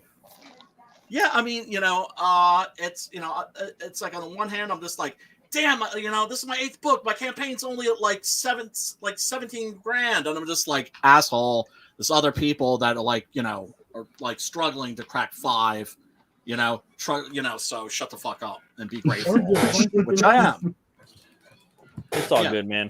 Yeah, no, but the thing is, it's like, yeah, we got to expand our area of influence. Well, yeah, Yep. a lot We of have to people reach out.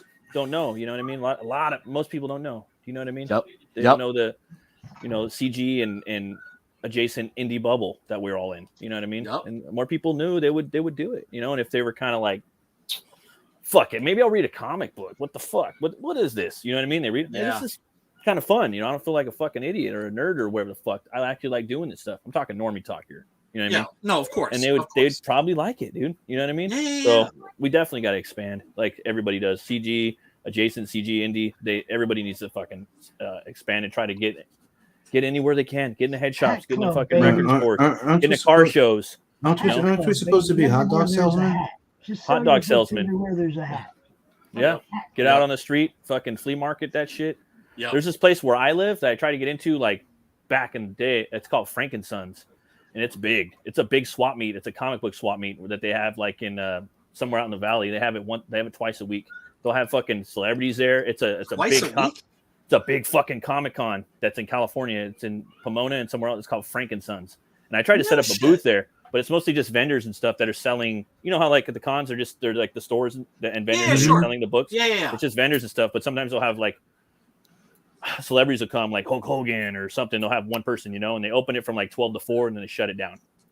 But I've always wanted to go and just haven't gone yet. But it's a big fucking thing out here for the comic book people. Like you ask any of the California people, they'll be like, oh yeah, I've been there. But this motherfucker's never been there. I'm like, you never been there? Never been to Frank and Sons. It's a thing. You got to go and set up a table. Yeah, but I don't think they do. I asked the guy, just a dude at GameStop, just a normie. Yeah. And he was like, dude, no, they don't fucking have they don't have people that are, creators and stuff. It's just venues. Like it's just people that are vendors and comic stores that are selling their stuff, which I'm down with though. Again, sorry to do it again. I don't know why, because I'm not that big a fan, but there's a Rob Zombie comic book that I was always trying to buy.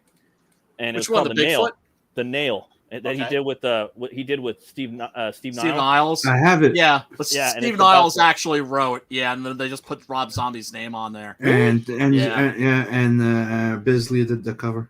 I fucking love it, dude. And it's about this wrestler that gets attacked. It's like Mandy, basically. Did you find it? Yeah, I got it. This wrestler gets attacked by fucking him and his family. Okay. Because I was going to send. Because if not, I was going to send it to you. Oh, thank you, brother. But they're going to make a movie of it, and the wrestler's called Tyrannosaurus Rex. And I think Diamond Dallas Page was going to play him. And they did photo art for it. It was either Diamond Dallas Page or it was going to be Machete. Danny Trejo was going to play it, and Rob Zombie was going to direct it, and it fell through. Like, they were really doing a press tour for it, and he lost funding. I was like, dude, this is going to be his best movie.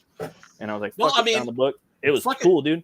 Fucking DDP, man. That dude's like as close as you can get to like a real life saint. Matt, he's nice. What's up, brother? I have maybe a movie to suggest, by the way. I just thought of, and I'm like, Matt, did you ever see El Super Beasto? Oh, the cartoon? Yeah. Oh, yeah, I liked it, man. That's cool. Tequila Moonrise is 100 times better. Brian did not seem to like it. Which one? Which one's 100 times better? Tequila Moonrise. That's the one that's coming. That's my luchador. The thing that. Dude, I was talking to my brother. It's the best thing I ever wrote, actually. And we were talking about El Santo, and they're like, yeah, El Santo. And they're like, you know Rey Mysterio? And I was like, yeah, Rey Mysterio Jr., Yeah. And they're like, oh, yeah, well, that's my fucking cousin. I was like, oh, shit. That's fucking crazy. It's weird. Yeah, and next time I come back, they're going to take me to the events in Guadalajara. So, dude. If and when I go back.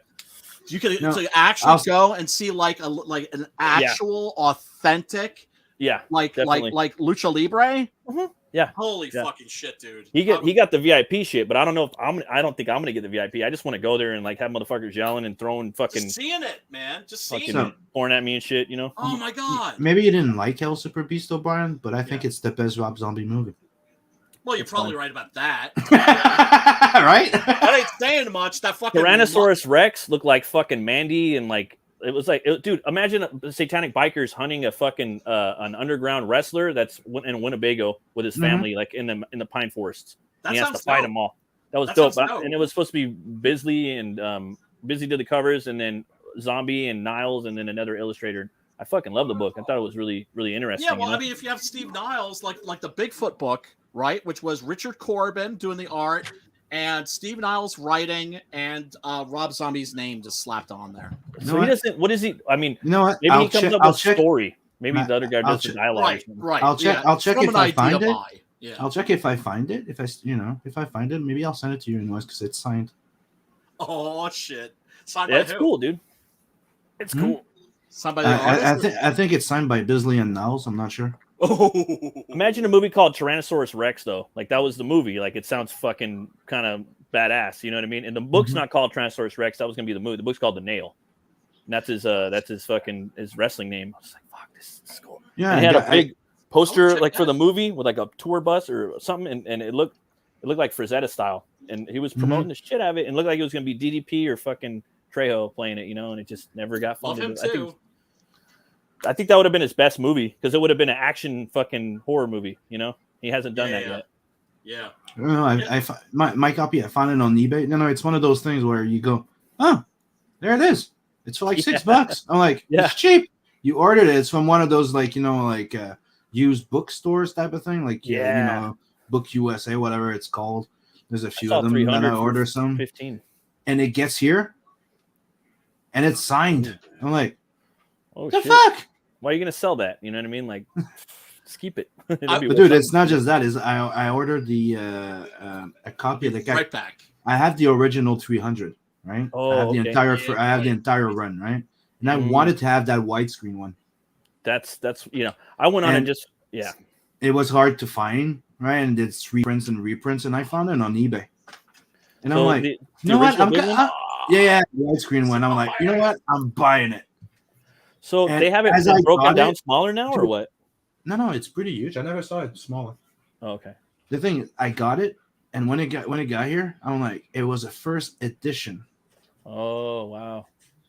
And I got it for like $13 while it was going for like way more than that. And I'm That's like, cheap, dude. Because they have it at Yeah. Book Off right now at the mall. I was there like 3 days ago. mhm. They have it for $15, 3 copies of it, and I just went there just to kind of look at it again because I've seen it like 3 times. Like opened it, you know.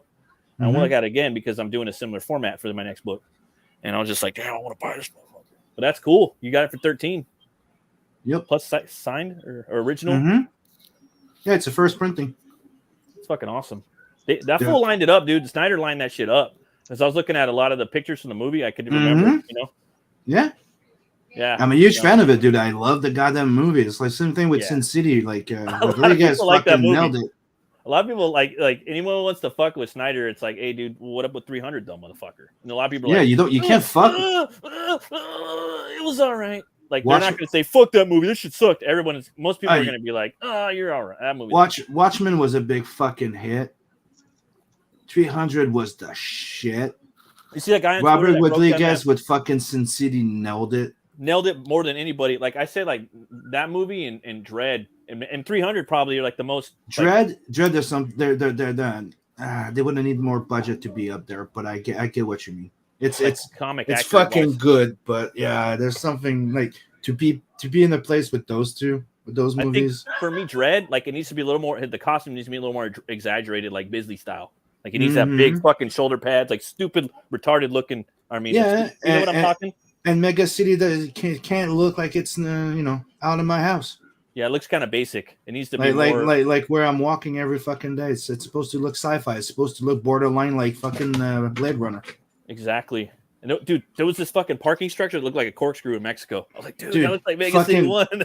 Fucking It's like- Batman and Robin had more neons and cyberpunkish vibes. Yeah, totally, dude. And it's a No, I shit hear you. movie. I think Sin City though, dude. I think that's the one that kind of. Sin City 300 are the And fucking 300. some of the best goddamn comic book movies ever fucking made. They are. Yeah, they are. Someone slowed down that Man of Steel fight scene on Twitter. I don't know if you watched that little. I fucking love Man of Steel. Someone slowed down the fucking fight scene from fucking Mhm. Smallville, and I've seen it a million times. But when the motherfucker slowed it down, I was like, damn, I didn't even notice all that shit. The That was going on. detail's crazy. Yeah, Yeah, The like fight when in Man of takes Steel I love off, that movie. sick. like when the big dude's beating on him and he like kind of like tries to take off. Grabs his Mhm. And he fucking grabs him cape. by the cape and boom! Yeah. He's such That's a amazing. slugger. He's such a Yeah.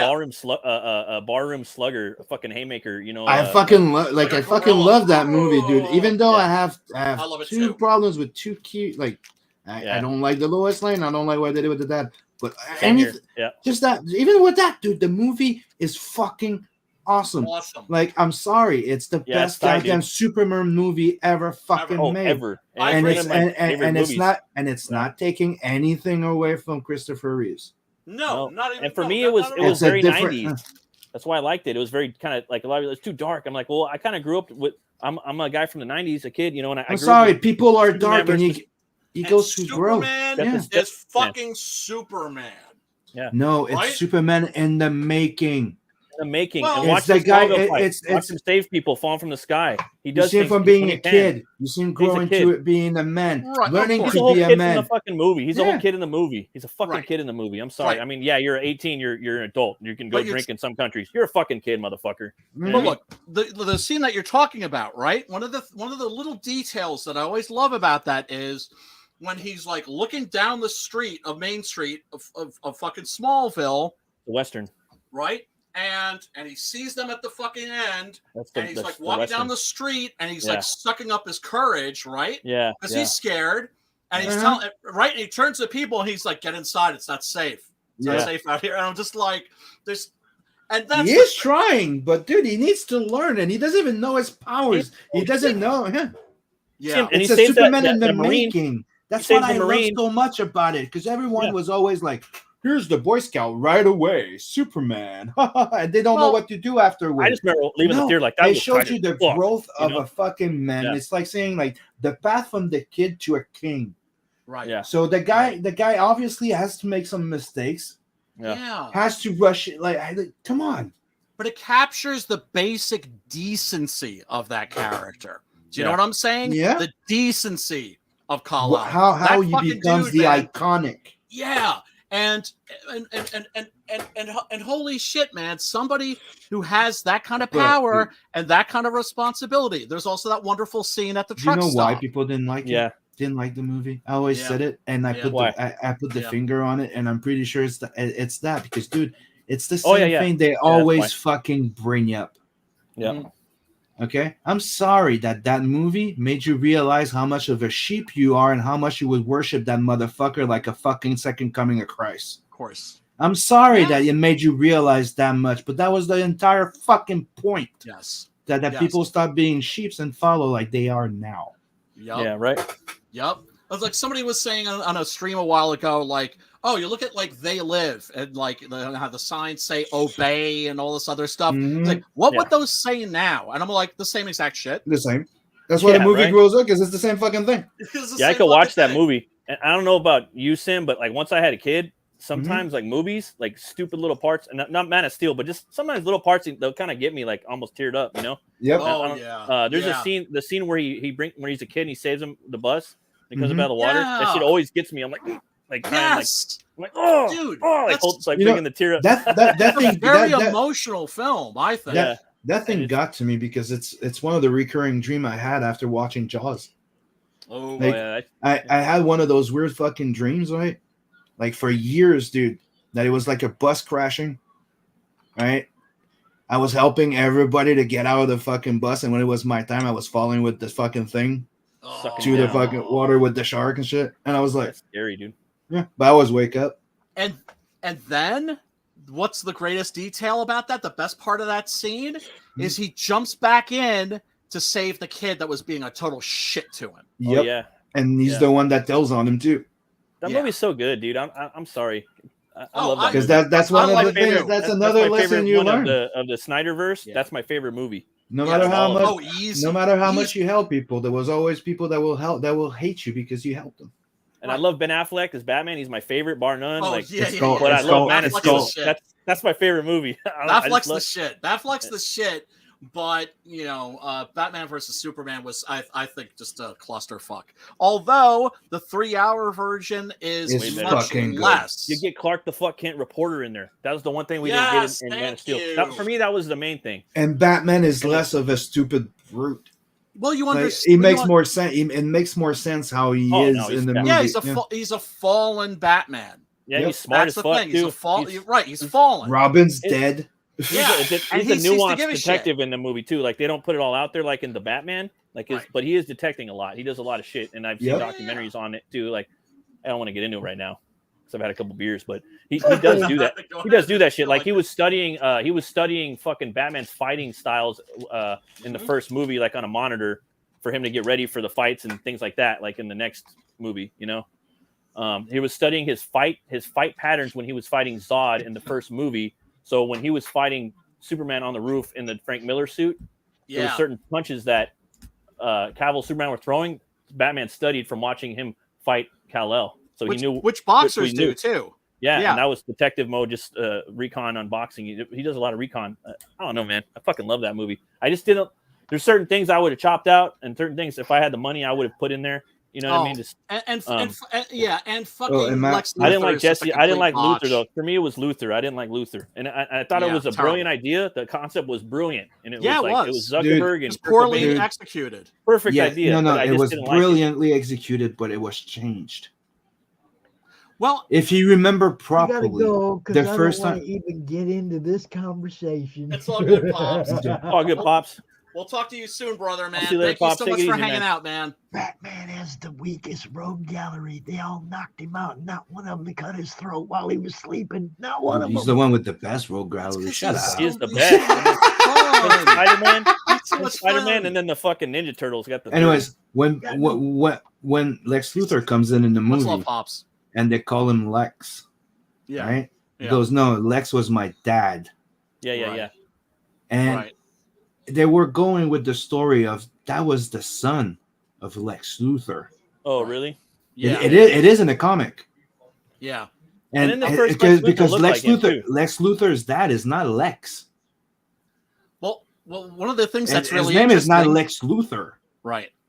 So if he comes in, he goes, "No, Lex is my dad's name," Right. and you're like, me, I was like, "Oh shit, that's gonna be a fucking good twist because you're gonna see Lex Luthor come in and going down, boy." Yeah. Type Yeah, of thing, that would- right? That would Like have been come back cool. from Like the dead. He's not dead, boy. that would have been and- cool. I would have brought in like Zane or fucking Yeah. Cranston. You know what I mean, or somebody. You know. But Fucking he Clancy reshots and Brown. Yeah, the voice delivery for sure. Oh my God. You have And- to admit, and- though, if they would have pulled that off, that would have been awesome. Like That you would've find been out that he's awesome. the Oh, That would've dude, been a good even contingency. fucking whack ass. everything would make more sense. Like even the way the Lex Luthor was, like the little Yeah. spoiled fucking kid. Little punk, even yeah. even Full punk. whack ass fucking Jared Leto, fuck that guy. His Joker would have been acceptable if it was Jason fucking Todd. Yeah, that would be kind of cool. Yeah, I've been down with that, I not guess. just that, not just that. Maybe a little bit. I don't know. I don't know. If I mean, you yeah, remember, maybe. if Yeah, you I remember, mean, it would have been less hold on. insulting. I like It Red would've been Bull. less whack. Look, He's one of my favorite characters. They should, That's if why. you share, I don't know if you've seen the images, but there's 4 or 5 different versions of the Joker that he played in the fucking movie that was cut. Okay, I still stand with my fucking guns. Yeah. Okay, that the entire point of the Joker thing that we got in the movie, you know, the ghetto Joker, Yeah. was just him going. Juggalo. It was just him making fun of society at the moment, going, yo, okay? Because you saw him with the fucking black mask. You saw the Alex Ross version. You saw him as the fucking Great Capullo version. You saw him as every fucking type of Joker.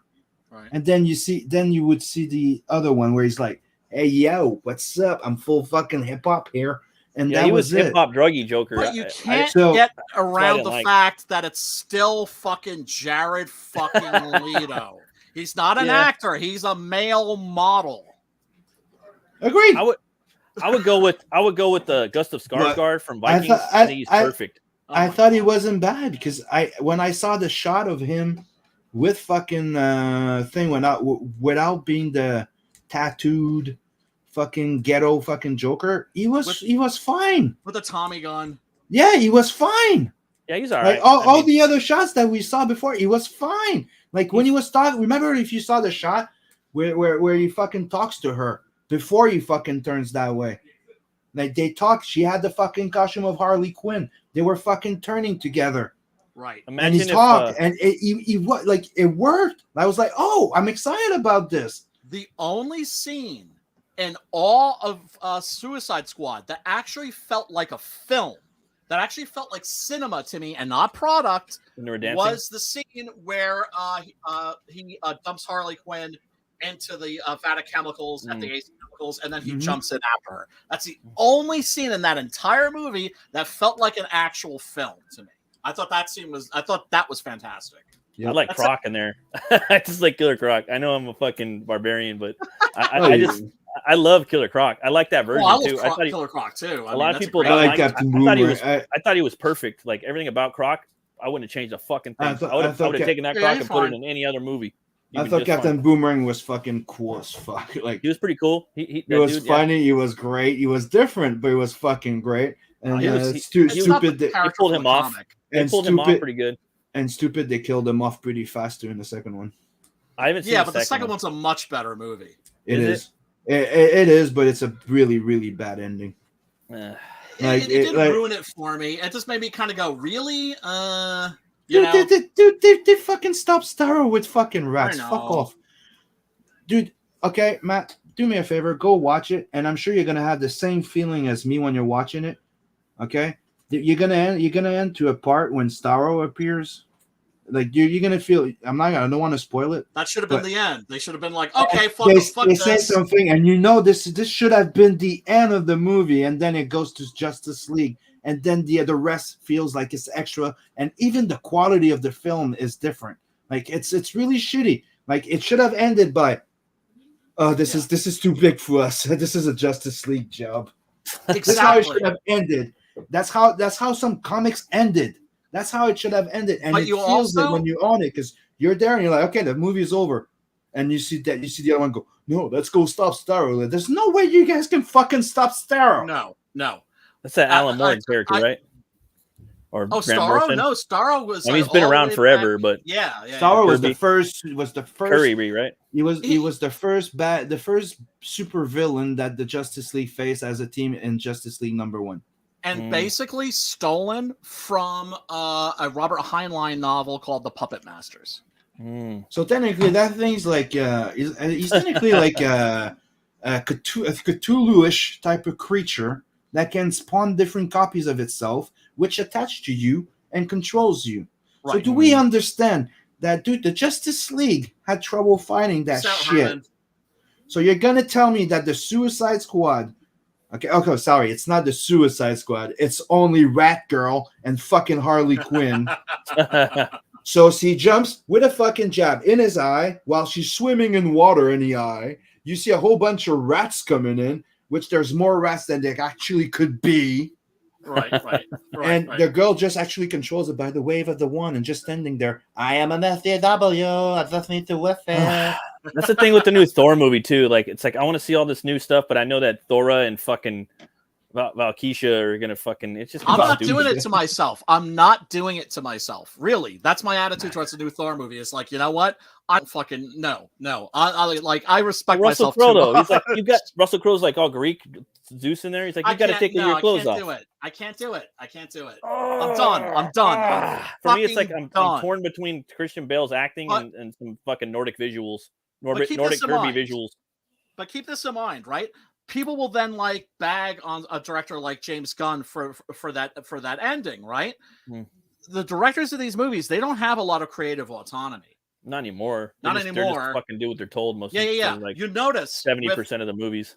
You notice what was the one thing that made you want to see like the new Doctor Strange movie?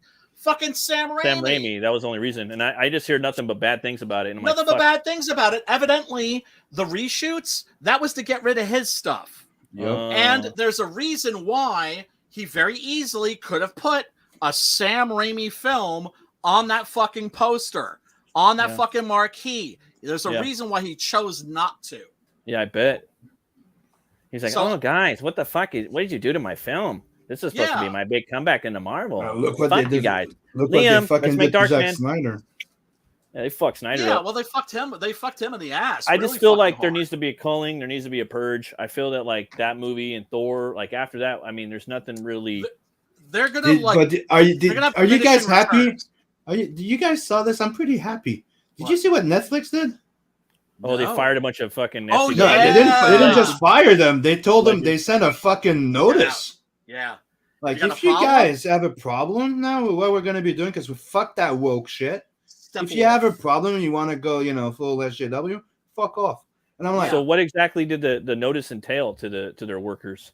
because 'Cause I've been hearing and me, different- And me, I'm It pretty happy because said- there's a new series called Bastard that they're releasing again, and I'm like, Well, look, here's the thing. They refused to bend the knee with the Dave Yep. Chappelle thing. And Okay, that so makes there was supposed to be a big walkout, and it didn't really happen, right? And they're telling their employees, look, there are some things that we're going to be showing on our streaming Oh. service that you're going to be uncomfortable with, right? I remember reading that now. Okay. Because the Mhm. concept is, That's 2 and weeks it's ago. and it's pathetic that you have to explain this shit to adults, yeah. right? You're gonna come across certain things, like like how the way that free speech works. You're gonna hear some things. You're gonna hear some opinions. You're gonna, be exposed to some ideas that you might disagree with, including things that piss you off, including things that really piss you off, that are like, because it's just like people, these are the same people that are like, well, freedom of speech is like okay, unless of course it's I'm hate offended speech, and it's something I it's don't hate like. speech. And it's like, or I got a friend from the UK, right? And she's like, but wait a second, but that's hate speech. And I forget what it even was that we were talking about, but she's like, but that's hate speech. I'm like, yeah, that's legal here. Yeah. We have the First Amendment. You don't in the We UK. say what the fuck we want here. Yeah, and that's the thing. You're gonna hear some vile shit. You're Yeah. gonna hear some stupid shit, Right. right? But that's because we're supposedly operating under the belief that the solution to bad speech is not less speech; it's more speech. Look, it's Yeah. simple. Exactly. Okay, if you don't believe in freedom of speech, especially for the people you dislike saying stuff that you don't like, then you Yeah. don't believe in it at all, and you should not have it yourself. Yeah, Voltaire. Voltaire said it best. He's like, I disagree with what you say, but I will defend until death your right to say it. Yeah. It's that simple. It really And is not complex. you know what's the best thing out of all this shit? The moment you actually understand it, apply it, you can become with a thicker skin, and you don't give a fuck. No. Yeah. And you'll have less trouble and feel more included and less like your fucking little fairy or princess in your little corner. Yeah. Right. And, yeah. And it's just not. I really think that it's the beginning of the end. I really do. I see that. I think this is going to last maybe another year, 2. Right. We'll see if the key is the fucking is the Twitter Elon Musk thing. If Yeah. they allow that to go through, because they're trying to stop it with everything that they have. No, Yeah. he might even he might. I don't know if you saw, but he might not even buy it himself. Yeah, I mean, look. They discovered that there's more bots than people. Yes. And Because even if it's only doesn't surprise 20%, me. business wise, it's not savvy to buy something like they're supposed to sell shit to something, but there's more bots than they say there is. So then that would bring the value down, and that's disingenuous. But not just that. I also watched a video not too long ago about the 17-year-old kid that just spam and use a guy from Twitter that could change the code, erase shit, steal people's account. Like you could be like Elon Musk if you wanted, right? And he spam people going, send me send me some money and I'll send you 2 Bitcoin. That fucking thing. The guy made over $100,000 scamming people like that with Twitter, Crazy. insane. with somebody working in Twitter doing Yeah. all this shit. Yeah, Of course. I mean, there's So no what way is you're that? not gonna have that. If Yeah. that guy can do all of it, imagine the people in charge of fucking Twitter. I know. Right. I know. But that's the thing also that they really don't like about Elon Musk. He's going to out all this shit, Mhm. right? Because he doesn't give a fuck. He'll be like, yeah, like even mentioning like the whole bot thing. You would think that financially that would be a bad thing for him to reveal for himself if he buys the thing, right? But fuck it. He doesn't care. And that's the thing that scares the ruling class is they're like, oh shit, we can't control this motherfucker. Right? Mhm. And so it's ridiculous, but Twitter is incredibly powerful, right? Yep. And it's been used as a cudgel to beat people down who have the wrong opinions, who are guilty of wrong thing. If they lose that tool, it is officially over. Wokeism is officially fucking over. They're done. Yeah, but let's not forget Facebook. If Facebook is Just I'm sorry, it's echo fucking chambers. yeah, dude. Not just that. It's you don't Can't even advertise. see shit. You can't advertise. You have to pay everything. People don't see your shit. No, You follow people. You don't see their stuff. I never use it. I never use it. Everything's censored. Like you'll share an image of a quote and they'll say fact checked. It's not true. I'm like, dude, it's a fucking quote from Voltaire. Yep. Yeah. Yep. Absolutely. Or Abraham Lincoln. But- I didn't like the fucking Abraham Lincoln quote. It's a fake fact. I'm like, what? Because it's wrong think. You know? And we need to go back in time and cancel those motherfuckers. Do you know that Voltaire drank something like I think like 40 cups of coffee a day? Mm-hmm. He must have had the runs. It's funny though, because like if you look at like portraits of him, he looks wired. He's all like Yeah. You probably put that little bit of Coke in that coffee too. Let's just be honest here. It's possible. If they put Coke and Cola back then, because there was Coke and other things. Yeah, there sure was. I got my Boba Fett tea right here. Like it was not sugar they put in there. It was not 3 scoop of sugar in there. Before it was 3 scoop of cocaine. That's right. No, that's true. Did you say bubble fett? Got my Or Boba Fett. Mm-hmm. It's Those little bubble like tea, balls yeah. that float around in there. It's a bubble yeah, tea. yeah. I've had that before. Yeah. Got this at the Yeah. Chinese food. I went to Chinatown Express. Nice. Yeah, it's one of those things. It's like I've had before, and I didn't dislike it, but I was kind of like, yeah, been there, done that. but yeah, no, there's nothing. Yeah, they have that shit at like at this Japanese strip mall in Edgewater in New Jersey, where they have like 250. Oh, that's not bad at all.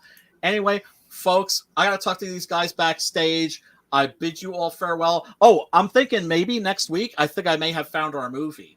Have either of you guys seen Day of the Beast? No. Let me see if I can find the. Did you ever see Tucker and Dale? Oh yeah, it's awesome. But that's like, but that's a comedy. It's a horror comedy. It is. Yeah, that's a possibility. But have you guys seen anything? Have you guys ever seen anything by Alex de la Iglesia? No. He is the filmmaker that Quentin Tarantino wishes he was. And Day of the Beast is about a priest who seems to like believe that the arrival of the Antichrist is imminent, right? Mm-hmm. And so he wants to basically cut the devil off by going to hell, okay, and stopping him there. So in order to do that, he has to like do all this crazy shit, like he burns, takes a cigarette and burns the sign of the cross into the soles of his feet. So he's on the cross. And at one point, and I know Matt's gonna love this, he goes into a heavy metal record store, and yeah, where my doppelganger Santiago Segura is working. And he's just like, yeah, like I want to get down with Satan. Like, what do you recommend? And he's like, and he befriends him and shit. And it's just like they become like tag team partners, like doing crimes and shit. It's a really that's a fucking funny horror movie. And has like, yeah, so yeah, that's a possibility. But I don't know. Good. Sounds good to me. I'll bat some shit around. We'll figure I'm it trying out. to find a title of a movie with freaking the guy that played he plays in there, the guy that played Freddy Krueger. Oh, But it's a movie of a guy that's a janitor in school and he has anger issues. It's Joe something. He has anger issues, and then there's monsters, and he realized that his rage and his thing has always been to fight monsters. Oh, I know what you're talking about. Oh, I think I I think I know what you're talking about. I think I know what you're talking about too. It was a good one too, and another It was one. okay. good. Tucker and Yeah. Dale was way better though. Yeah, I never watched all of Tucker and Dale, but I know what you're talking about. He's like a blue collar worker dude. yeah. Robert That's it. Englund's in there. He's like a fucking principal in the school. He's like evil and he turns into a big fucking monster. And the other one I wanted to bring to your attention, and I don't know if it's there because maybe it's recent, but it's not a huge hit, so maybe it is. Mhm. Did you guys see Scout's Guide to the Zombie Apocalypse? Is that the one? Yeah, Scout Guide to the Zombie Apocalypse. If I did, I think I seen it a long time ago. It's fucking awesome. Okay. Like I thought it was gonna be like a children type of movie because it's called Scouts Apocalypse and stuff like that. And I'm like, we started watching that with our teens. Yeah. I'm saying kids, but usually I say kids, but I'm saying teens, so you guys don't freak out. They're still kids. And then we see tits. Dave looks at me. He's like, "Ooh." I'm like, "Yeah, it's okay." Girls are like, "Yeah, it's okay." Yeah, what's then, wrong with that? Yeah, and then you see a zombie dick. I'm not gonna say what happens with it, but it's fucking hilarious. Shit. Is it I Survived a Zombie Apocalypse? Nope, it's called Scout's Guide. Scout's to the Zombie Guide. Apocalypse. Because there's like literally like I'm finding like 20 movies with zombie apocalypse in the title. God That's the damn, one. man. Okay, well, we'll Hold on, I'll show you the IMDb here, so you have an idea. Yeah, and also they have a little button where you can check to see. It's on Tubi. Is it? Let me see. Check my screen, you'll see it says watch on Tubi. Oh, bitchin'. Because I'm looking it up right now. Let's see, Scouts. Share my screen. Okay, hold on, motherfucker. Let me see. I'm gonna. Yeah. All right. There we go. Oh hell yeah! Oh, you know what? I've seen this movie. It was a long time ago, though. Yeah, I've seen this. What country is this from? Here, it's a big movie. It's a big budget movie, Paramount. No shit. Yeah, and it's pretty good, dude. No shit. Okay. I will. I was surprised with it. Like they go to a strip bar, they're like, "Oh, we can't go." Like they didn't realize that there's zombies yet. Oh, So you see the strippers there. She's a zombie, and right. their head's gonna. That's how they realize they're zombies. Look, as long as it's not fucking Zombieland, I was really not crazy about that. I like the first Zombieland. I just don't like the second one. I don't even remember the second. I don't even think I've seen the second I one. haven't even seen the second one.